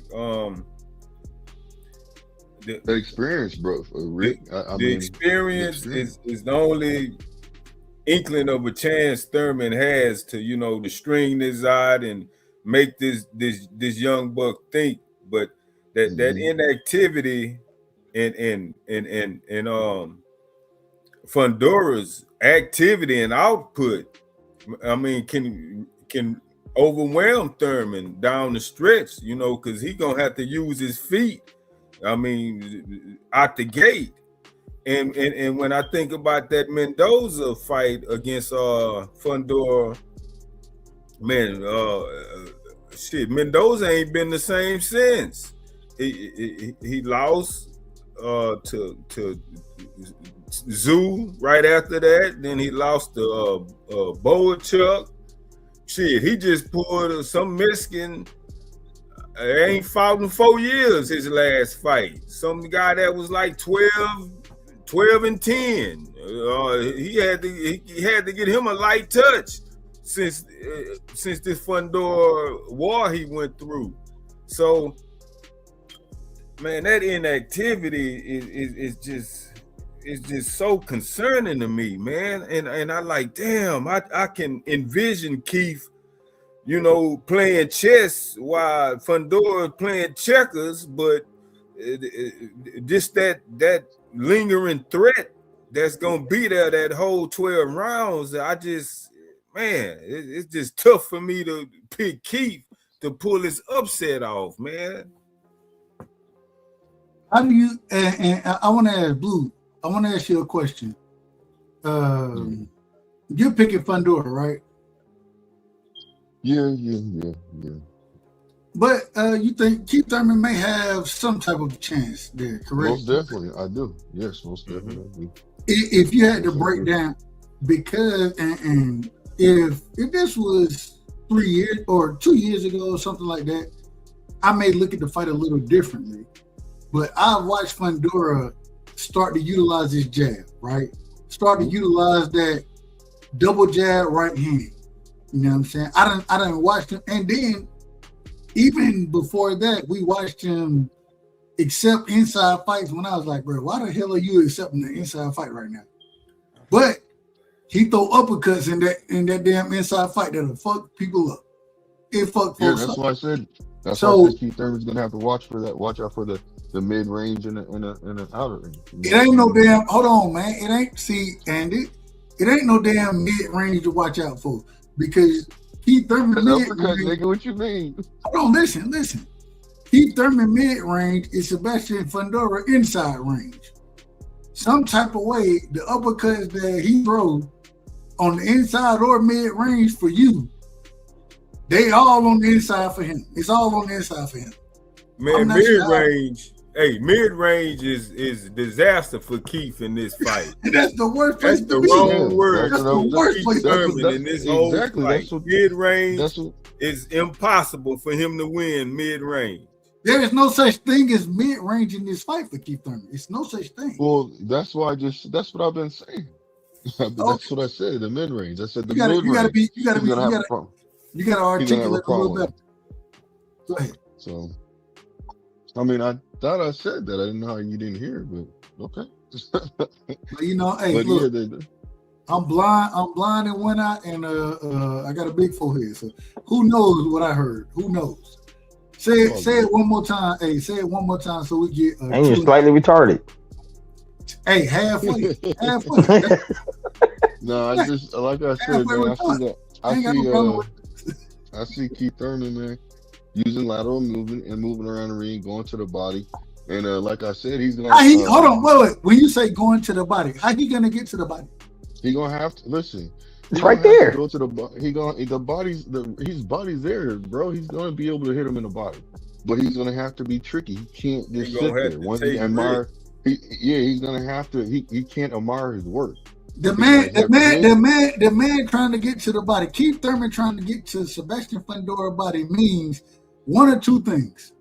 It means he's gonna smother him. Hold on. Uppercut. It means you either trying to get there. You either finna take jabs to the face, or even if you get there, maybe he gets there. You taking uppercuts all day. Which one? You tell me which one you want to take. Neither. Then how the hell you gonna get to the? Hold on, Blue. You just hold on, Blue. I'm gonna be realistic. I think it's gonna have to probably be that jab that you're gonna want to take, but not realistically. You want to take away something or take away the uppercut at least if you can. How? You see what I'm saying? He's gonna have to use lateral movement, bro. He's gonna have to basically stay in and smother his shots. When he's coming in and if he sees that he's getting ready to like overpower him, he's gonna have to like rush in and smother his shots, bro. Hold on, y'all. Did y'all get what Blue just said? No disrespect, Blue. Correct me if I'm wrong. Bullshit. Hey, Blue said, hey, you gotta rush his ass. You gotta rush. You gotta bum rush. There's no way that he can just. I mean, he can use angles and everything like that, but it's still gonna be. He's still gonna be in range of. Look, other fighters have fought him and gotten range, so I'm pretty sure Keith Thurman's gonna be able to do the same thing. Yeah, Tim Tszyu was mollywhopping him. So this is the reason why I'm saying this is the reason why I'm saying what I'm saying. Yeah, it can happen. Where there's a will, but you have to understand. He could be working on his footwork to be able to get on, keep his foot on the outside and do certain things when it comes down with his lateral movement to be able to make sure when he turns the body. That lateral movement, Blue. I mean, he can't back straight the fuck up. Y'all know that. Hey, it's gonna take lateral movement, hella feet, and it's gonna take a lot of agility to get in and get out. And at 37 years old. How long is that gonna last for 12 against this mountain? I mean, that's gonna be exhausting. Maybe he can hurt him in the early. Hold on. No, I got you. I'm gonna let you finish, Blue. Rick, you know what I gotta ask these folks around here, right? The fuck is wrong with you people? Who raised you? I don't know who the hell raised these folks around here as far as boxing goes. That's what you're talking about, exhausting, man. For him to he gonna have to have hella cardio output to be able to pull this off, because what it's gonna require is gonna take a lot of goddamn PED wind, a lot of foot movement. What you say, PED? Are they testing? That nigga better be on EPO for months to get in there and try to out of nowhere have a gas tank like that. What if he takes a page out of Devin Haney's book, man? Hit him. Yeah. You know what I'm saying? Do he have Devin Haney gas tank? No. But this is what I'm saying. Listen, you can still tire a person out. When I say Mobley don't know shit about boxing, they don't. Yeah, I mean, clinch is important. Like clinch is an important aspect of that, but it's gonna be tough. I mean, if I'm in Thurman's corner, my game plan is hit him as many times below the belt as you can before they call something. Make the ref work. Yeah, I mean, the first one's only a warning. Make it count. And then that's what you got to do. Hey, look. Hold on. Hey, I'm with it, man. I'm with it. Listen, this is what I was getting ready to do. You got to do whatever you got to do. Headbutts, elbows, everything you get away with. Hold on. What fight was it? Let me get my point on before I forget. I got you, Blue. I got you. What fight was it? It just happened. What fight was it? Man, it was the worst low blow I ever seen in my life. I think it was Antoine versus Hirakoa. Yeah. Hey, he hit him under the. I said, "Good Lord, bro, that shit ain't even. It wasn't even. You gonna have to take 2 or 3 of them motherfuckers in this situation, bro. Like, come on, man. Go ahead, Blue. Hey, y'all don't cut Blue off. Let Blue finish your point. My apologies for cutting you off. No, that's all good. I just think that he's going to have to gain his respect early, and he's going to have to move around the ring. But I think he's going to have to implement clinching and him doing dirty boxing on the inside while he's clinching. I think he's going to have to do that, man. He's going to have to basically hit him when the ref is on the right side, he going to be hitting on the left side. You see what I'm saying? It's pretty dirty tactics. He's going to have to do something to make the fight, to get it into Fondora's head to where he's not coming in with his game plan. And he's just saying, okay, this is my game plan. This is what I got to do. Oh, I remember this. He's got to get him unfocused. He's got to get him to basically get frustrated, a little flustered, want to get his get back, put him in a position to where, he's being hit and now he has to come and get his lick back. You see what I'm saying? So if he can do that and get his respect early, then he can make. I think Keith Thurman is very smart when it comes to watching boxing. He knows what he's doing. I think he can be able to pull off the win with being able to basically weather the storm and go for a decision. So now, if he can catch him slipping, maybe he might have been working on. Maybe he's probably working on a one punch. You know what I'm saying? Man, Keith Thurman get beat to death, man. Cut it out. I think too, but you know what? It is what it is. If the man wins, we got to give him his respect. That's all I'm saying. But no, we're gonna give him all the credit. If Keith Thurman go out and win this fight, he's gonna get all the credit in the world. If he wins, he needs to retire. Yeah, no, if he wins this fight, for no, he needs to keep fighting because he gonna get his last payday. 154 is too deep right now. Nah, he's been listen. Those belts are gonna get passed around like the horror of the fucking clique, bro. That whole division gonna run a train on all four of them belts. Hold on, y'all. Hold on. He's gonna be able to make money. He's gonna get fights now. He wants to make money. The dude wants to take care of his family. That's why he's been doing what he's doing. He's been clamoring to get in the ring, but he's been feeling like he can't. So I'm telling you, the man ain't been in the ring for he done fought 4 times. Hey, first of all, let's see if he makes it to fight night before he even gets injured. He might get injured before Saturday. That is true. But what I'm trying to say is this: he's a fragile fighter. If the man wins this belt, he's gonna want to fight. People are gonna think of him as the weakest fucking link. And they're going to come at him. That means more money for him, bro. Now he has to just pick and choose the people who are the fighters, and he can. I think that if this would be something to where it would mentally put him start moving him forward, propelling him forward, just by getting this win, and he would start believing in himself even more. Because right now he believes himself, but I think he doubts himself. He doubts himself because he hasn't been. Think of the things that you guys are saying. As a fighter, you think that he thinks about the same thing that y'all thinking. Trust me when I tell you that. But he's gonna go out there and do what he got to do. Man, get this nigga to drop. Well, I need to drop, Cash. I'm just being honest, bro. You smoke crack, don't you? You smoke crack, don't you? Look at me, boy. Don't you smoke crack? He asked for he asked for you to get the drop, and I couldn't disagree with that. Hey, well, this is all I gotta say, man. Don't let this nigga move. Don't let this nigga win. Hey, if Keith Thurman win, I ain't making a bet. Like I ain't making no bets or nothing like that. If Keith Thurman figure out a way to win this fight, then I'm gonna be the first person to give him this credit. Y'all know I give credit when credit is due. I ain't trying to steal no credit from nobody. I'm gonna give all the credit where it's deserved. Nah, you and Cash, since y'all was in cahoots with that drop shit, y'all gotta both go in and take 10 drops in a row. Cash still be mad at me for giving Bud credit. What you mean? I'm just messing around. But nah, man. You know what? It's all speculation. I mean, it took you a while to give Jake Paul's credit, but you got around to it. I don't give Jake Paul credit, bro. I still not giving him credit. Look, what Jake Paul has done for boxing, I'm cool. Then everything you just said was a fucking lie.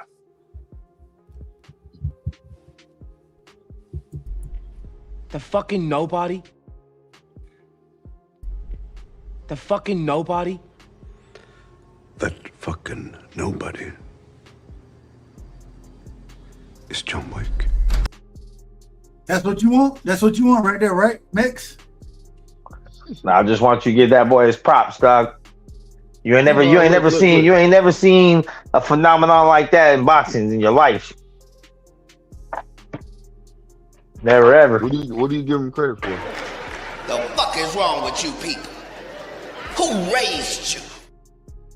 No. Rough on him now. No, he needs to know. Okay. He's always crying. Stop crying. Stop crying about some fucking Jake Paul. Hey, to that man is credit. You say you give credit where credit's due. The credit is due. Nigga got his nigga went out there and figured out that okay, I can't fight real fighters because they'll fuck me up. As he got his jaw broke, which it is what it is. It happens. I ain't got no problem with Jake Paul. I'm just saying that nigga ain't no real boxer, bro. Thurman plus 340. Bro, Hold on, Thurman is what? Plus 340. That Fundora sound about minus right. 500. That sound about right. That's not good. You got to put money on it. You got to put money on the KO.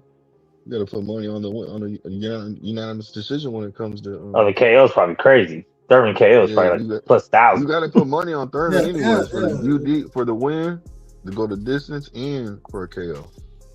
Thurman ain't doing none of that shit, man. Who the last nigga Thurman knocked out? No, Thurman ain't knocking nobody out. All right, I'll give y'all Brock Jarvis. I'll give y'all Brock Jarvis. I'll give y'all. Hold on, Blue. I'll give y'all Brock Jarvis. I'll give y'all that. Who he knocked out since before Brock Jarvis? Oh man, that was like Carras, Soto Carras, probably. Colosso. So who the fuck gonna put money on this nigga knocking anybody out? $10. I'm gonna put money on both on the fights. I'm gonna put money on this fight.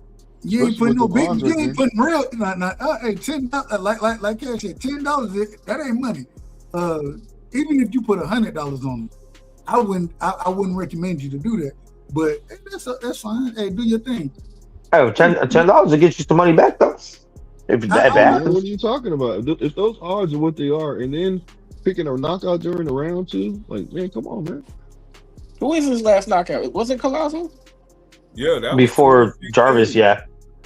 Before Jarvis, his last knockout was like 2015, and that was Colosso. Yep. Yeah, you're right. Damn, I went way back.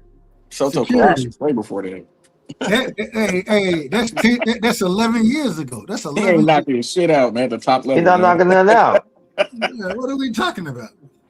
And y'all talking about putting money. But he's also never been knocked out, so should be a 12-round decision most likely. That's because he'll get on. Thurman, he get hurt. He get the moving. He got some good movement. That's why someone's gonna throw that towel in. I don't think he's gonna get knocked out. Ain't nobody throwing. He's gonna be taking a beating, looking like Fury, going rope to rope. That's doing too much right there, Cash. He ain't gonna get beat. Man, he finna take a beating late, bro. I don't think so. I think his movement is gonna be good enough to where he can get in, get out. I really do. I don't know why I feel like this. You're expecting Keith Thurman to come out of nowhere with this super gas tank that he's never had before. Like, I don't believe in that. Man, look, man, we 3 hours in. I love y'all. Hey, and, it is what it is. Could be right, let me get y'all last. Let me get y'all last words. We're gonna go in order. Real quick, Crush, are you in the building? Crush gonna close us out. He's gonna close us out tonight. Mr. Chairman, hold on, real quick, Mr. Chairman, are you in the building?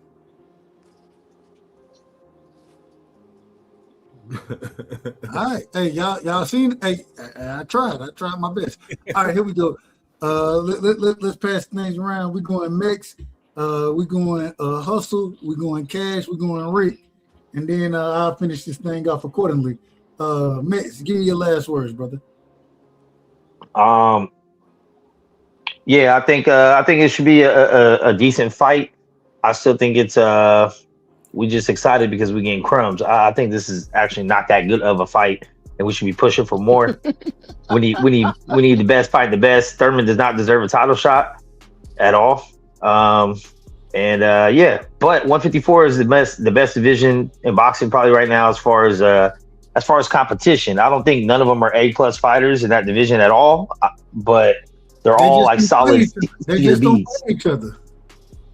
Yeah, but they're all like C to Bs, and that's okay. If you got 2 C fighters, it's still a good fight because it's a good competition. You know what I'm saying? So I'm not mad at it, but I mean, hopefully something comes of this. I'm tired of hearing about fucking Boots and Virgil. Neither one of them got fucking belts, but they're talking like they're champions. It's crazy. But hopefully somebody fights somebody, bro. Like, regardless of what happens. Fuck it. It's something. We got to fight. And give respect to Jake Paul, Dub. Hey, Dub, I got to ask you something real quick. Real quick. I don't disrespect Jake Paul. I like what he do for the female fighters. I'm just saying, the nigga, he a F-level class fighter. He a F-level class fighter. All right. He like a D+. Who said? Did y'all Okay, say something okay. about? You got it. No, I'll give you that. D plus. I'll give you the D plus. But the way he's handled his career is A plus. It's probably better than anybody else in the history of boxing. I'm not disagreeing with the career, but that ain't what I judge on. I don't judge. But that's what got everybody mad was he was able to get off his couch, learn to box, and like his first 10 fights are all pay-per-view and he get money, and that's what people mad about. Because their first 10 fights were in fucking Mexico fighting taxi drivers, and they mad about it. It took them 20 years to get some money. I'm not mad if he make money or anything like that. I'm just saying that he D, like you said, a D minus level. Oh no, what you said? You said D plus? Yeah, I go D plus. All right, we'll meet in the middle. I said F from the beginning. We'll go D minus. Matter of fact, not even D minus. He a D level fighter. No worries. There we go. But There we hey, go. shout out to him for making as much money as he can make. I had no problem with it. And shout out to him for doing what he's doing for women's boxing. So I have no problem with him. I'm just saying the man, he's not that good. That's all I'm saying. Yeah, it's good. But shout out to all y'all on the panel, man. It's always good talking some shit with y'all, man. This is what the world man. be missing, man. You already know. You already know how we at around here, man. Love you, bro. Blue, give me your last words, man. Were y'all saying that Keith Thurman would be in the top something with the Hall of Famers? Some of the top Hall of Famers? If he wins this fight? Say that again. Did somebody say that Keith Thurman, if he wins this fight, that he would be with the Hall of Famers? Certain Hall of Famers? I think that what they were saying was, and they weren't comparing him to, and that's because I had the same question. I think Uncle Shelton, he said something to the effect of, if he goes out and wins this fight, then we have to put him in the same round with Muhammad Ali. I can't remember the other people that he was talking about, but Sugar Ray. Yeah, Sugar Ray. Like it wasn't that he was comparing them. He wasn't comparing them to saying that he was on their level as far as skill or box go. It just goes into the fight that he's going into, fighting a younger individual, coming off of a layoff, and then being able to go in and win the fight. Just saying we have to put him on that level because of what he does in this fight. I think that's what you're referring to. I think that is. I could be wrong. Man, only person I can compare him to, I wouldn't compare it to them. Maybe George Foreman.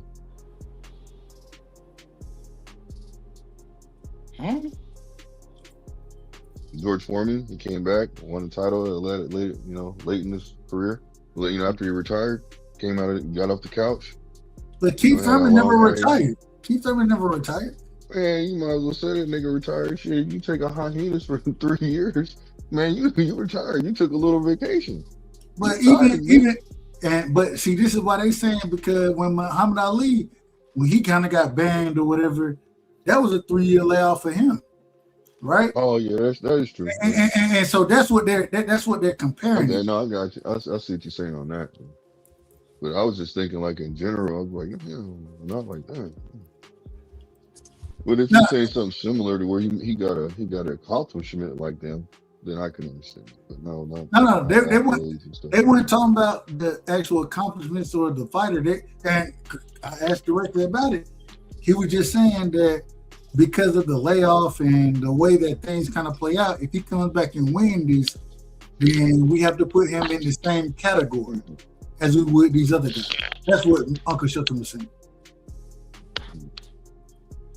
I drop my fucking phone so much. Yeah, I'm here. Does that make sense? Yeah. I told you it made sense. I just was saying what I was saying. Okay. At first, you know how it is at first. That's all. But yeah, anyways, man, yeah, great fights, man. Great topics. You guys was up here cooking for a little bit before I got up there. I didn't agree with some of the points, but you know what? That's what the boxing is all about. We're not. That's the fun part, ain't it? If we always agree, it always wouldn't be no agree. fun. Yeah. It wouldn't be no fun if So, we agreed. and that's what it's about, hearing different people's perspectives on, their outtake or what they see and they believe. So it's always a good thing for me to hear. So I ain't got no problem. Hey, Blue, look, we gonna I don't know if we're gonna be live tomorrow or not. We got biblical talk tomorrow. Y'all know I love the biblical talk, so we're gonna if I get a chance, if I ever get a chance to tune in, man, I might. I'm not gonna say yeah, I'm gonna tune in. I'm gonna be there and be one of them lying. No, don't worry about it. We always we something you want to hear, maybe. No, you ain't gotta tell me. You always welcome. We don't do it live, you know what I'm saying? We always do it behind the scenes. Oh yeah, I remember you telling me that. Yeah. I just don't I don't know how YouTube would, I don't know how they that get a little different right there within itself. So it is what it is. But hey, if you want to pull up, feel free. I ain't got no problem. Yeah. Well, man, let me go ahead and sum it up real quick. Good. Hey, appreciate you, man. Let me on the panel. Shout out to everybody that was on the panel. Shout out to the people that are listening. Shout out to people that are in the chat too. And man, on to the next one. Hit that like button, subscribe if you're late. If you're late to the live and you're on that playback, hype it up. Hype it up. On to the next one. Hey man, much love and respect, my brother. You already know. Cash, let me get your last words, my brother. Shout out to everybody that's on the panel in the chat. Out of Biles 83, Kobe's 81, them shits that don't even compare to Jordan's. Not the same. What he did in the Boston Garden in that league in that time. These niggas ain't even averaging the points that Jordan was averaging in a hard ass real man's league. These niggas in a fucking they playing in a damn pixie fairy league right now. These niggas can average 37 points in the game. Jordan did that shit. Nigga, when niggas was getting clothesline and that shit was a common foul. Like this shit don't even. It ain't even the same, man. Man, damn out about you. This nigga, who was it? Who I was listening to somebody. They was like, man, I think it was Joe Johnson. Shout out to ISO Joe. That nigga was like, man, this nigga gorilla dunking on these niggas, man. What the fuck are they doing? He gorilla dunking on their ass. I mean, but they had to change the rules for these niggas to score all these points. Kobe didn't score no 80 points until when? Until they changed the rules. And what? When they changed the rules? In 2004, 2005 or somewhere back there? I don't remember when, but it was before that game. Yeah, I agree. Yeah, it took 13 years. Jordan did that shit. It's like second year in the league. He came out there and put up them damn points in the Boston Garden. Man, this shit, man. I don't even watch basketball no more. Shit ain't the same, man. But hey, man, college basketball is nice. I no more comparing these niggas to the GOAT, to the real GOAT, man. Shit. Who the real GOAT? Jordan. Nigga, 100%. I can't disagree. I got Jordan. Hey, Jordan, the best of all time. He ain't even my favorite. My favorite player is Carmelo Anthony, but Jordan is the greatest of all time, in my opinion. Man, Bird was one of my favorites, but I mean, Bird can't fuck with Jordan. Man, shit. But yeah, shout out to everybody, man. Everybody have a good night. Catch y'all next time. Hey, love you, bro. Rick Timms, shout out. Hold on, man. I always got to do things the right way around here, because if I don't do things the right way, they might not accept me over there in Houston, man. Hold on. Give me 1 second. There we go. Hold on, I hit the wrong button. The real peace sign out here.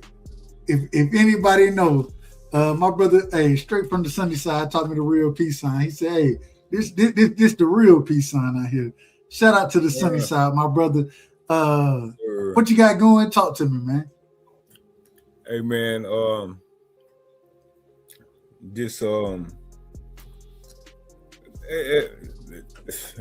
Hey, man, about that Bam 83, how they.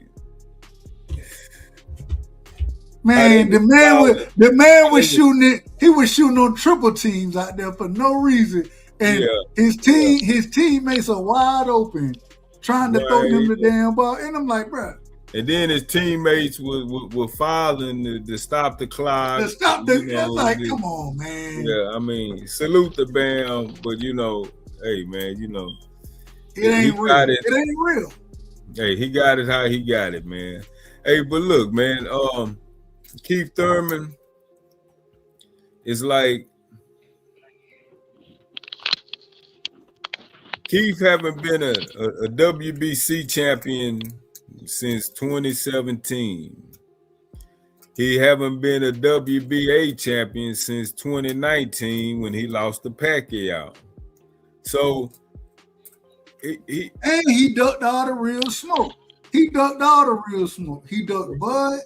He ducked AJ. He ducked the real smoke back then. Well, possibly could have had a chance to fight Mayweather. I thought that could have been a possibility. I don't know how that played out. That's outside my purview. I'm just saying. The book may stop here. This more than likely gonna be his last title shot at age 37. And if that can motivate him to muster out some type of miraculous performance, then we're gonna find out if he really have that championship spirit to try to pull off a miracle, practically. And I won't really just say a miracle, but it's to that degree of strength what it's gonna take for him to win this fight. And I mean, the odds are stacked, and hey, maybe that's extra motivation for him in his camp. Hey, man, he know 90% of the audience is picking him to lose. Hey, maybe that's what he needs to motivate him to prove all of us wrong. So. Hey, man. Hey, the man have one loss, a majority decision loss to a all-time great. And hey, man. Hey, when you're used to winning, I don't care how inactive you've been, you just used to winning. So, hey, Fundora gonna have to put him in the dirt because he damn sure not gonna pull a Jamel against Canelo. So, salute to Keith. Hey man, look, hey, Keith Thurman is an 88 baby. I'm an 88 baby. Hey man, come on, Hey, look, they call me Unc around this motherfucker now. So hey, come on, Keith. If you're gonna do it, this is the time to do it. You done duck some fight. So go ahead and go on and get it done right now, brother. Go on and get it done right now. Side. Hey man, I fooled around. I didn't hoop for 6 years, man. I mean, literally, I didn't hoop for 6 years, and I, stayed pretty fit throughout. But I just didn't touch a ball, and that coordination, that stopping and starting, that bouncing up and down, your ankles, your knees. I mean, the timing. I mean, just the balance of having a defender up on you or having to move your feet to defend. I mean, all of that was all different. It's man, all different. And when I'm used to playing at a high level, I'm used to being extremely dominant and having to come back and have to practically start over because I'm not gonna go again. I'm Earl. I'm not finna go and play against middle schoolers. I'm gonna jump right back in against what I'm used to playing against. I'm a lot older now, but I'm still gonna jump right back there in the mix. And I'm gonna get your boost. You're gonna get your boost. When I first got back out there after not hooping for 6 years, it was a struggle, and I'm like, damn. My mind telling me where to go, but my body can't do it. My body can't do it. Even though my conditioning was good, my balance was off, my timing. I mean, all that, dude. So hey, look, you seeing passes that you're supposed to make and them passes just be a tad bit off, and then they end up being turnovers. Hey. I know it for a fact. Yeah. And like I always say, man, I beat people with my mind on the court. You know what I'm saying? That I wasn't never the most. I ain't gonna jump the highest. I ain't the most athletic. But get what? I'm smarter than everybody. I know what's supposed to happen. And even though I know what's supposed to happen and I can see it, I can't get it there like I want to get it there. And it's interesting. It just that shit be difficult. You be like, hold on, bro. Like, goddamn. All right, man. Hey, I can end it on that right there. What you just said. For Keith Thurman to win, the only way he gonna be able to beat Fundora is by his mind, and he got the mind, but will his body allow him to do it? I'ma holler, baby. Much love. Shout out to the sunny side, the real peace sign out here, man. Much love and respect, Rick Timms. Crush the Legend, you in the building?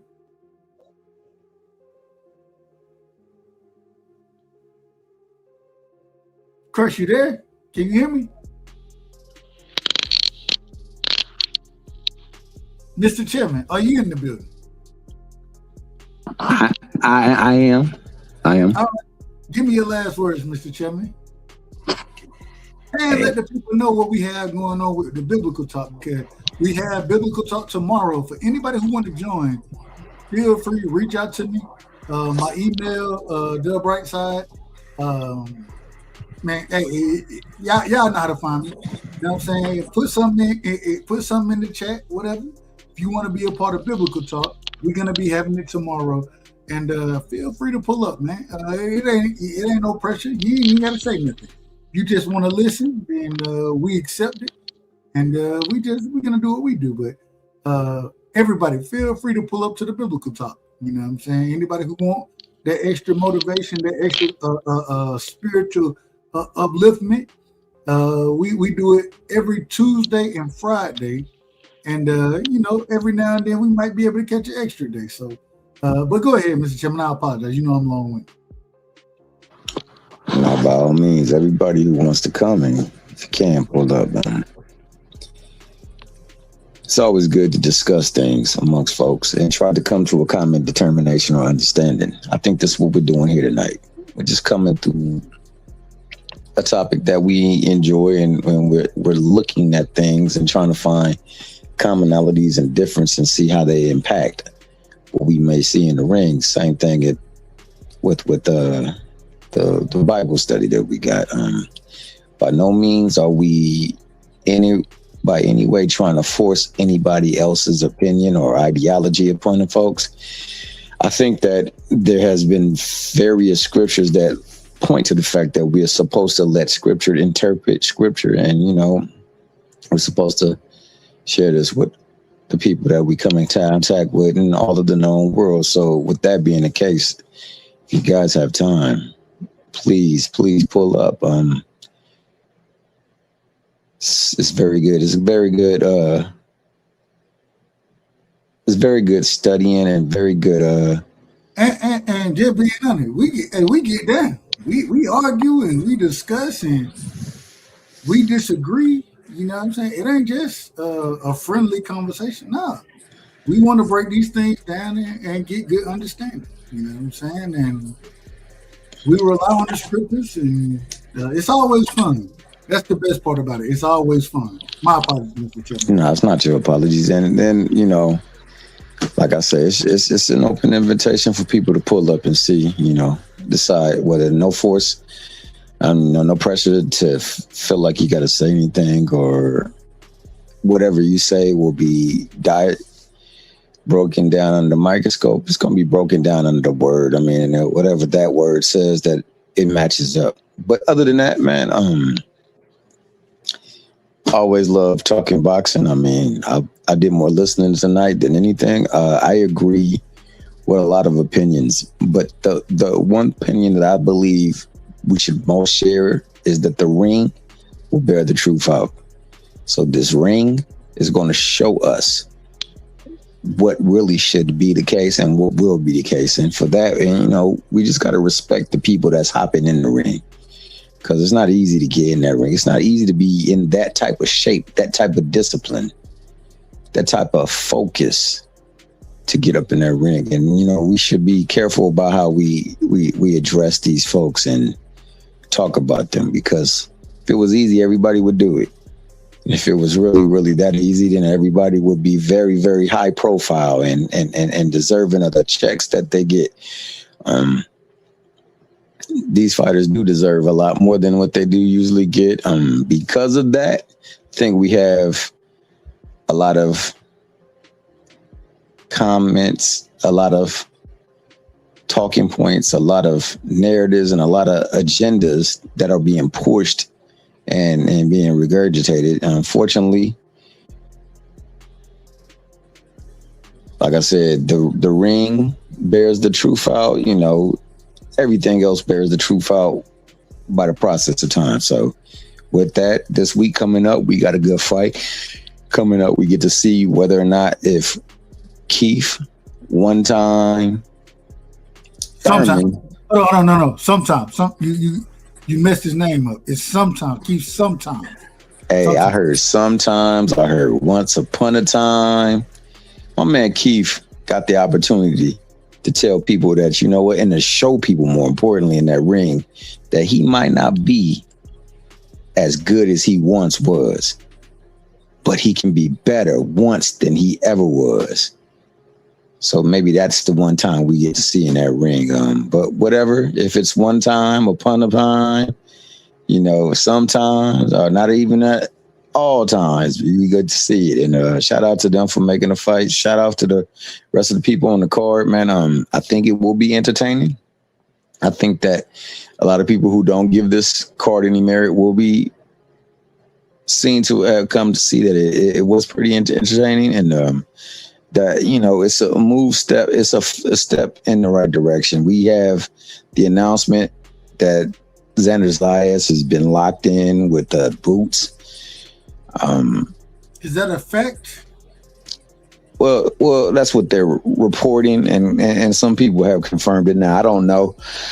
I think that, you know, one of the biggest, and you know, I love to say, you know, we get people doing a lot of things in the sport to show that they really don't want fights. I think the biggest undercover duck that ever was my man Virgil Ortiz, doing anything and everything possible to look like he want the fight, but not really want the fight, and try to make it look easy in the process to wash it away as like, okay, well, he went the right way to get the fight.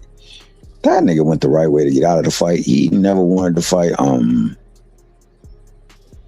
the man dug by jurisprudence. Mickey Fricky went to the process of trial so that he could not fight Boots.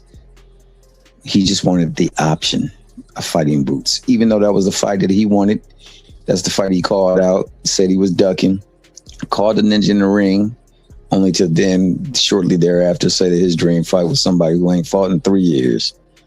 Make that ish make sense. With that being the case, they wanted that fight so much that they asked and implored De La Hoya, like, yeah, we'll renegotiate your contract with your production, with your company and your entity, if you can deliver this fight for us. They want to make Boots a star. We get to find out if that happens, how much of a star Boots is. We get to find out how much of the real deal Xander Zayas is. And then finally, we get to find out if my man, the frilliest one, Bill Haney, has been out there truthful with what his intentions was and how he said he wanted to go out there and challenge for those belts. Well, those belts, if they should change hand or if they should stay there, it's going to still be optional for them. And we'll get to see if they can move in that direction, provided everybody takes care of their business. But with that, that's how things happen. That's how things seem to find their way. And depending on what side of the street you may find yourself on, people will have an opinion one way or the other. My thing is, let the ring be true and every man be a lie. Now that is a reference to scripture. And on that note, God bless you guys all. Much love to you guys all. Shout out to my main man. If he's still up in this piece, I think his name is, what is his name? Damn, I can't even remember it. The Mickey Fricky been talking about my name left and right, man, because you know, a good person wanted him a little bit out of the way because he was just being personally offensive in the chat, I guess, and put it on me. But you still can go back over there, and nobody banned you. Nobody did any such thing like that, man. But get that hate out your heart, player. Get that hate out your heart. And on that, man, much love to everybody else, man. It's always a pleasure rocking on the right side, dog. Because if you ain't messing with the right side, you're on the goddamn wrong side. Shout out to the greatest man alive, the master of ceremonies, the Mickey Fricky legend, you know, the grumpy OG, you know, the person that got more nicknames than the law allowed because that man just different. My man crushed the Mickey Fricky legend. Shout out to Cash Crypto. Shout out to Blue Hustle, man. Shout out to everybody that joined the panel, man. And shout out to the chat. Y'all come back, rock with the boy Dub, and we gonna always be in order, and we gonna always do it respectfully. And on that note, man, I'm out. Shout out, Mr. Chairman. Hey, and Biblical Talk tomorrow. We will have Biblical Talk tomorrow for anybody who want to join. Y'all let me know. Crush the Legend, are you in the building? OG. Oh, let me fix that right there. The Alpha and the Omega. Hey, look, you pulled up first, and you're gonna get the last one out of here, man. OG, are you there? All right, I'm gonna take us home right here. Look, tomorrow, man, like I said, we will have Biblical Talk. That's the most fun part about some of these things, man. Y'all know I love that. The boxing talk, I'll be live tomorrow. Me and my brother Roberto Entertainment. Shout out to my brother Lou. We will be live. We'll be talking about this fight, Keith Thurman versus Fundora. We'll be talking about the card this week. We'll also talk about what just happened this past weekend. And you know, hey, y'all feel free to pull up. And you know, we just gonna keep it a buck around here, man. I don't want no smoke, man. We just gonna call a spade, and keep it what it is. You know what I'm saying? But I appreciate everybody who pulled up. Real quick, the people that I missed. My brother Dank Father is in the building. Salute to my brother Dank Father Picasso, aircraft carrier, Thrill Hill in the building. Let me see. I seen my sister in the building. Where's she at? Hold on. Nah, y'all ain't gonna get me out of order. I'm gonna be in order here. My brother Ill Status is in the building. Shout out to Ill in the building. What, man? What Evelyn at? Shout out to hold on. Where we at? Shout out to Mark Nash as well, my brother. Y'all make sure y'all go sub to Mark Nash. He's doing a hell of a job over there with his show.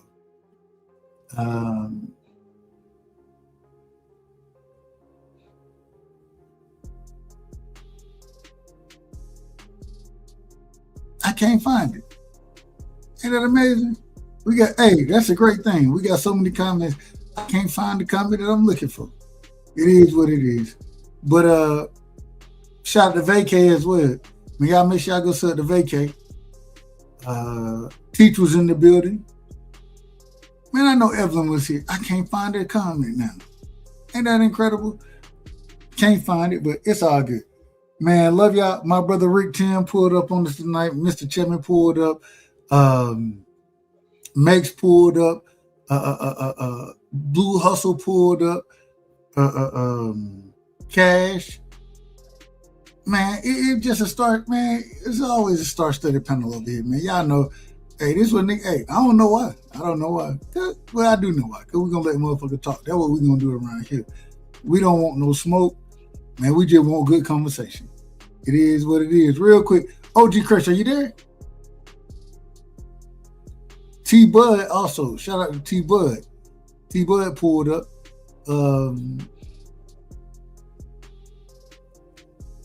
My sisters, hey, y'all also let me make sure. My brother Kazi pulled up. Shout out to Kazi. Texas Rattlesnake pulled up. He done changed his name so many damn times. I don't know who he is. My brother D Ray is in the building. Emmanuel, or excuse me, not Emmanuel, Manuel. That's his name. Dondrick. Shout out to Dondrick in the building as well. Fight Sports. He showed love tonight, man. There we go. My sister Evelyn showed love. Shout out to Evelyn. Did I miss anybody? RP was in here too. Where RP at? I already know RP was in here. Teach was in the building. Rick Timms was in the building. We called out Rick Timms. Shout out to my brother Rick. Let's see. Fresh, as always. Skills from New Orleans. Blue Hustle. Let's talk about it. Man, it's crazy. Hey, every time I go, man, it might deem by any means, Jerry. It may not always happen the way that I think it's gonna happen, but everybody, man, y'all always pull up, show love, and I truly appreciate it. I truly appreciate it. You know what I'm saying? The ladies that I talk, that's RP right there. Shout out to RP. The ladies that I talk pulled up as well. Man, it's always fun. It's always fun. I really appreciate y'all. It don't always work out how I think it's gonna work out, but like my brother Rick said, man, love, peace, and hair grease, man. And we out. And we're gonna do this again. Once again, y'all hit me up if you want to be a part of the Biblical Talk. Always a fun time.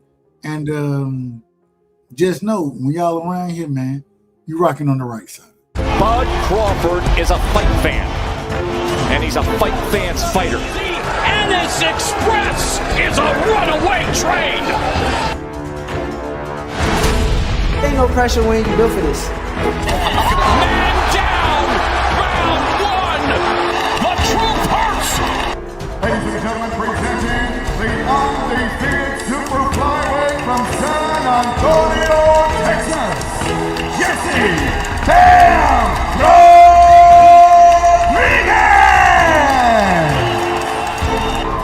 The universally recognized undisputed lightweight champion of the world, Devin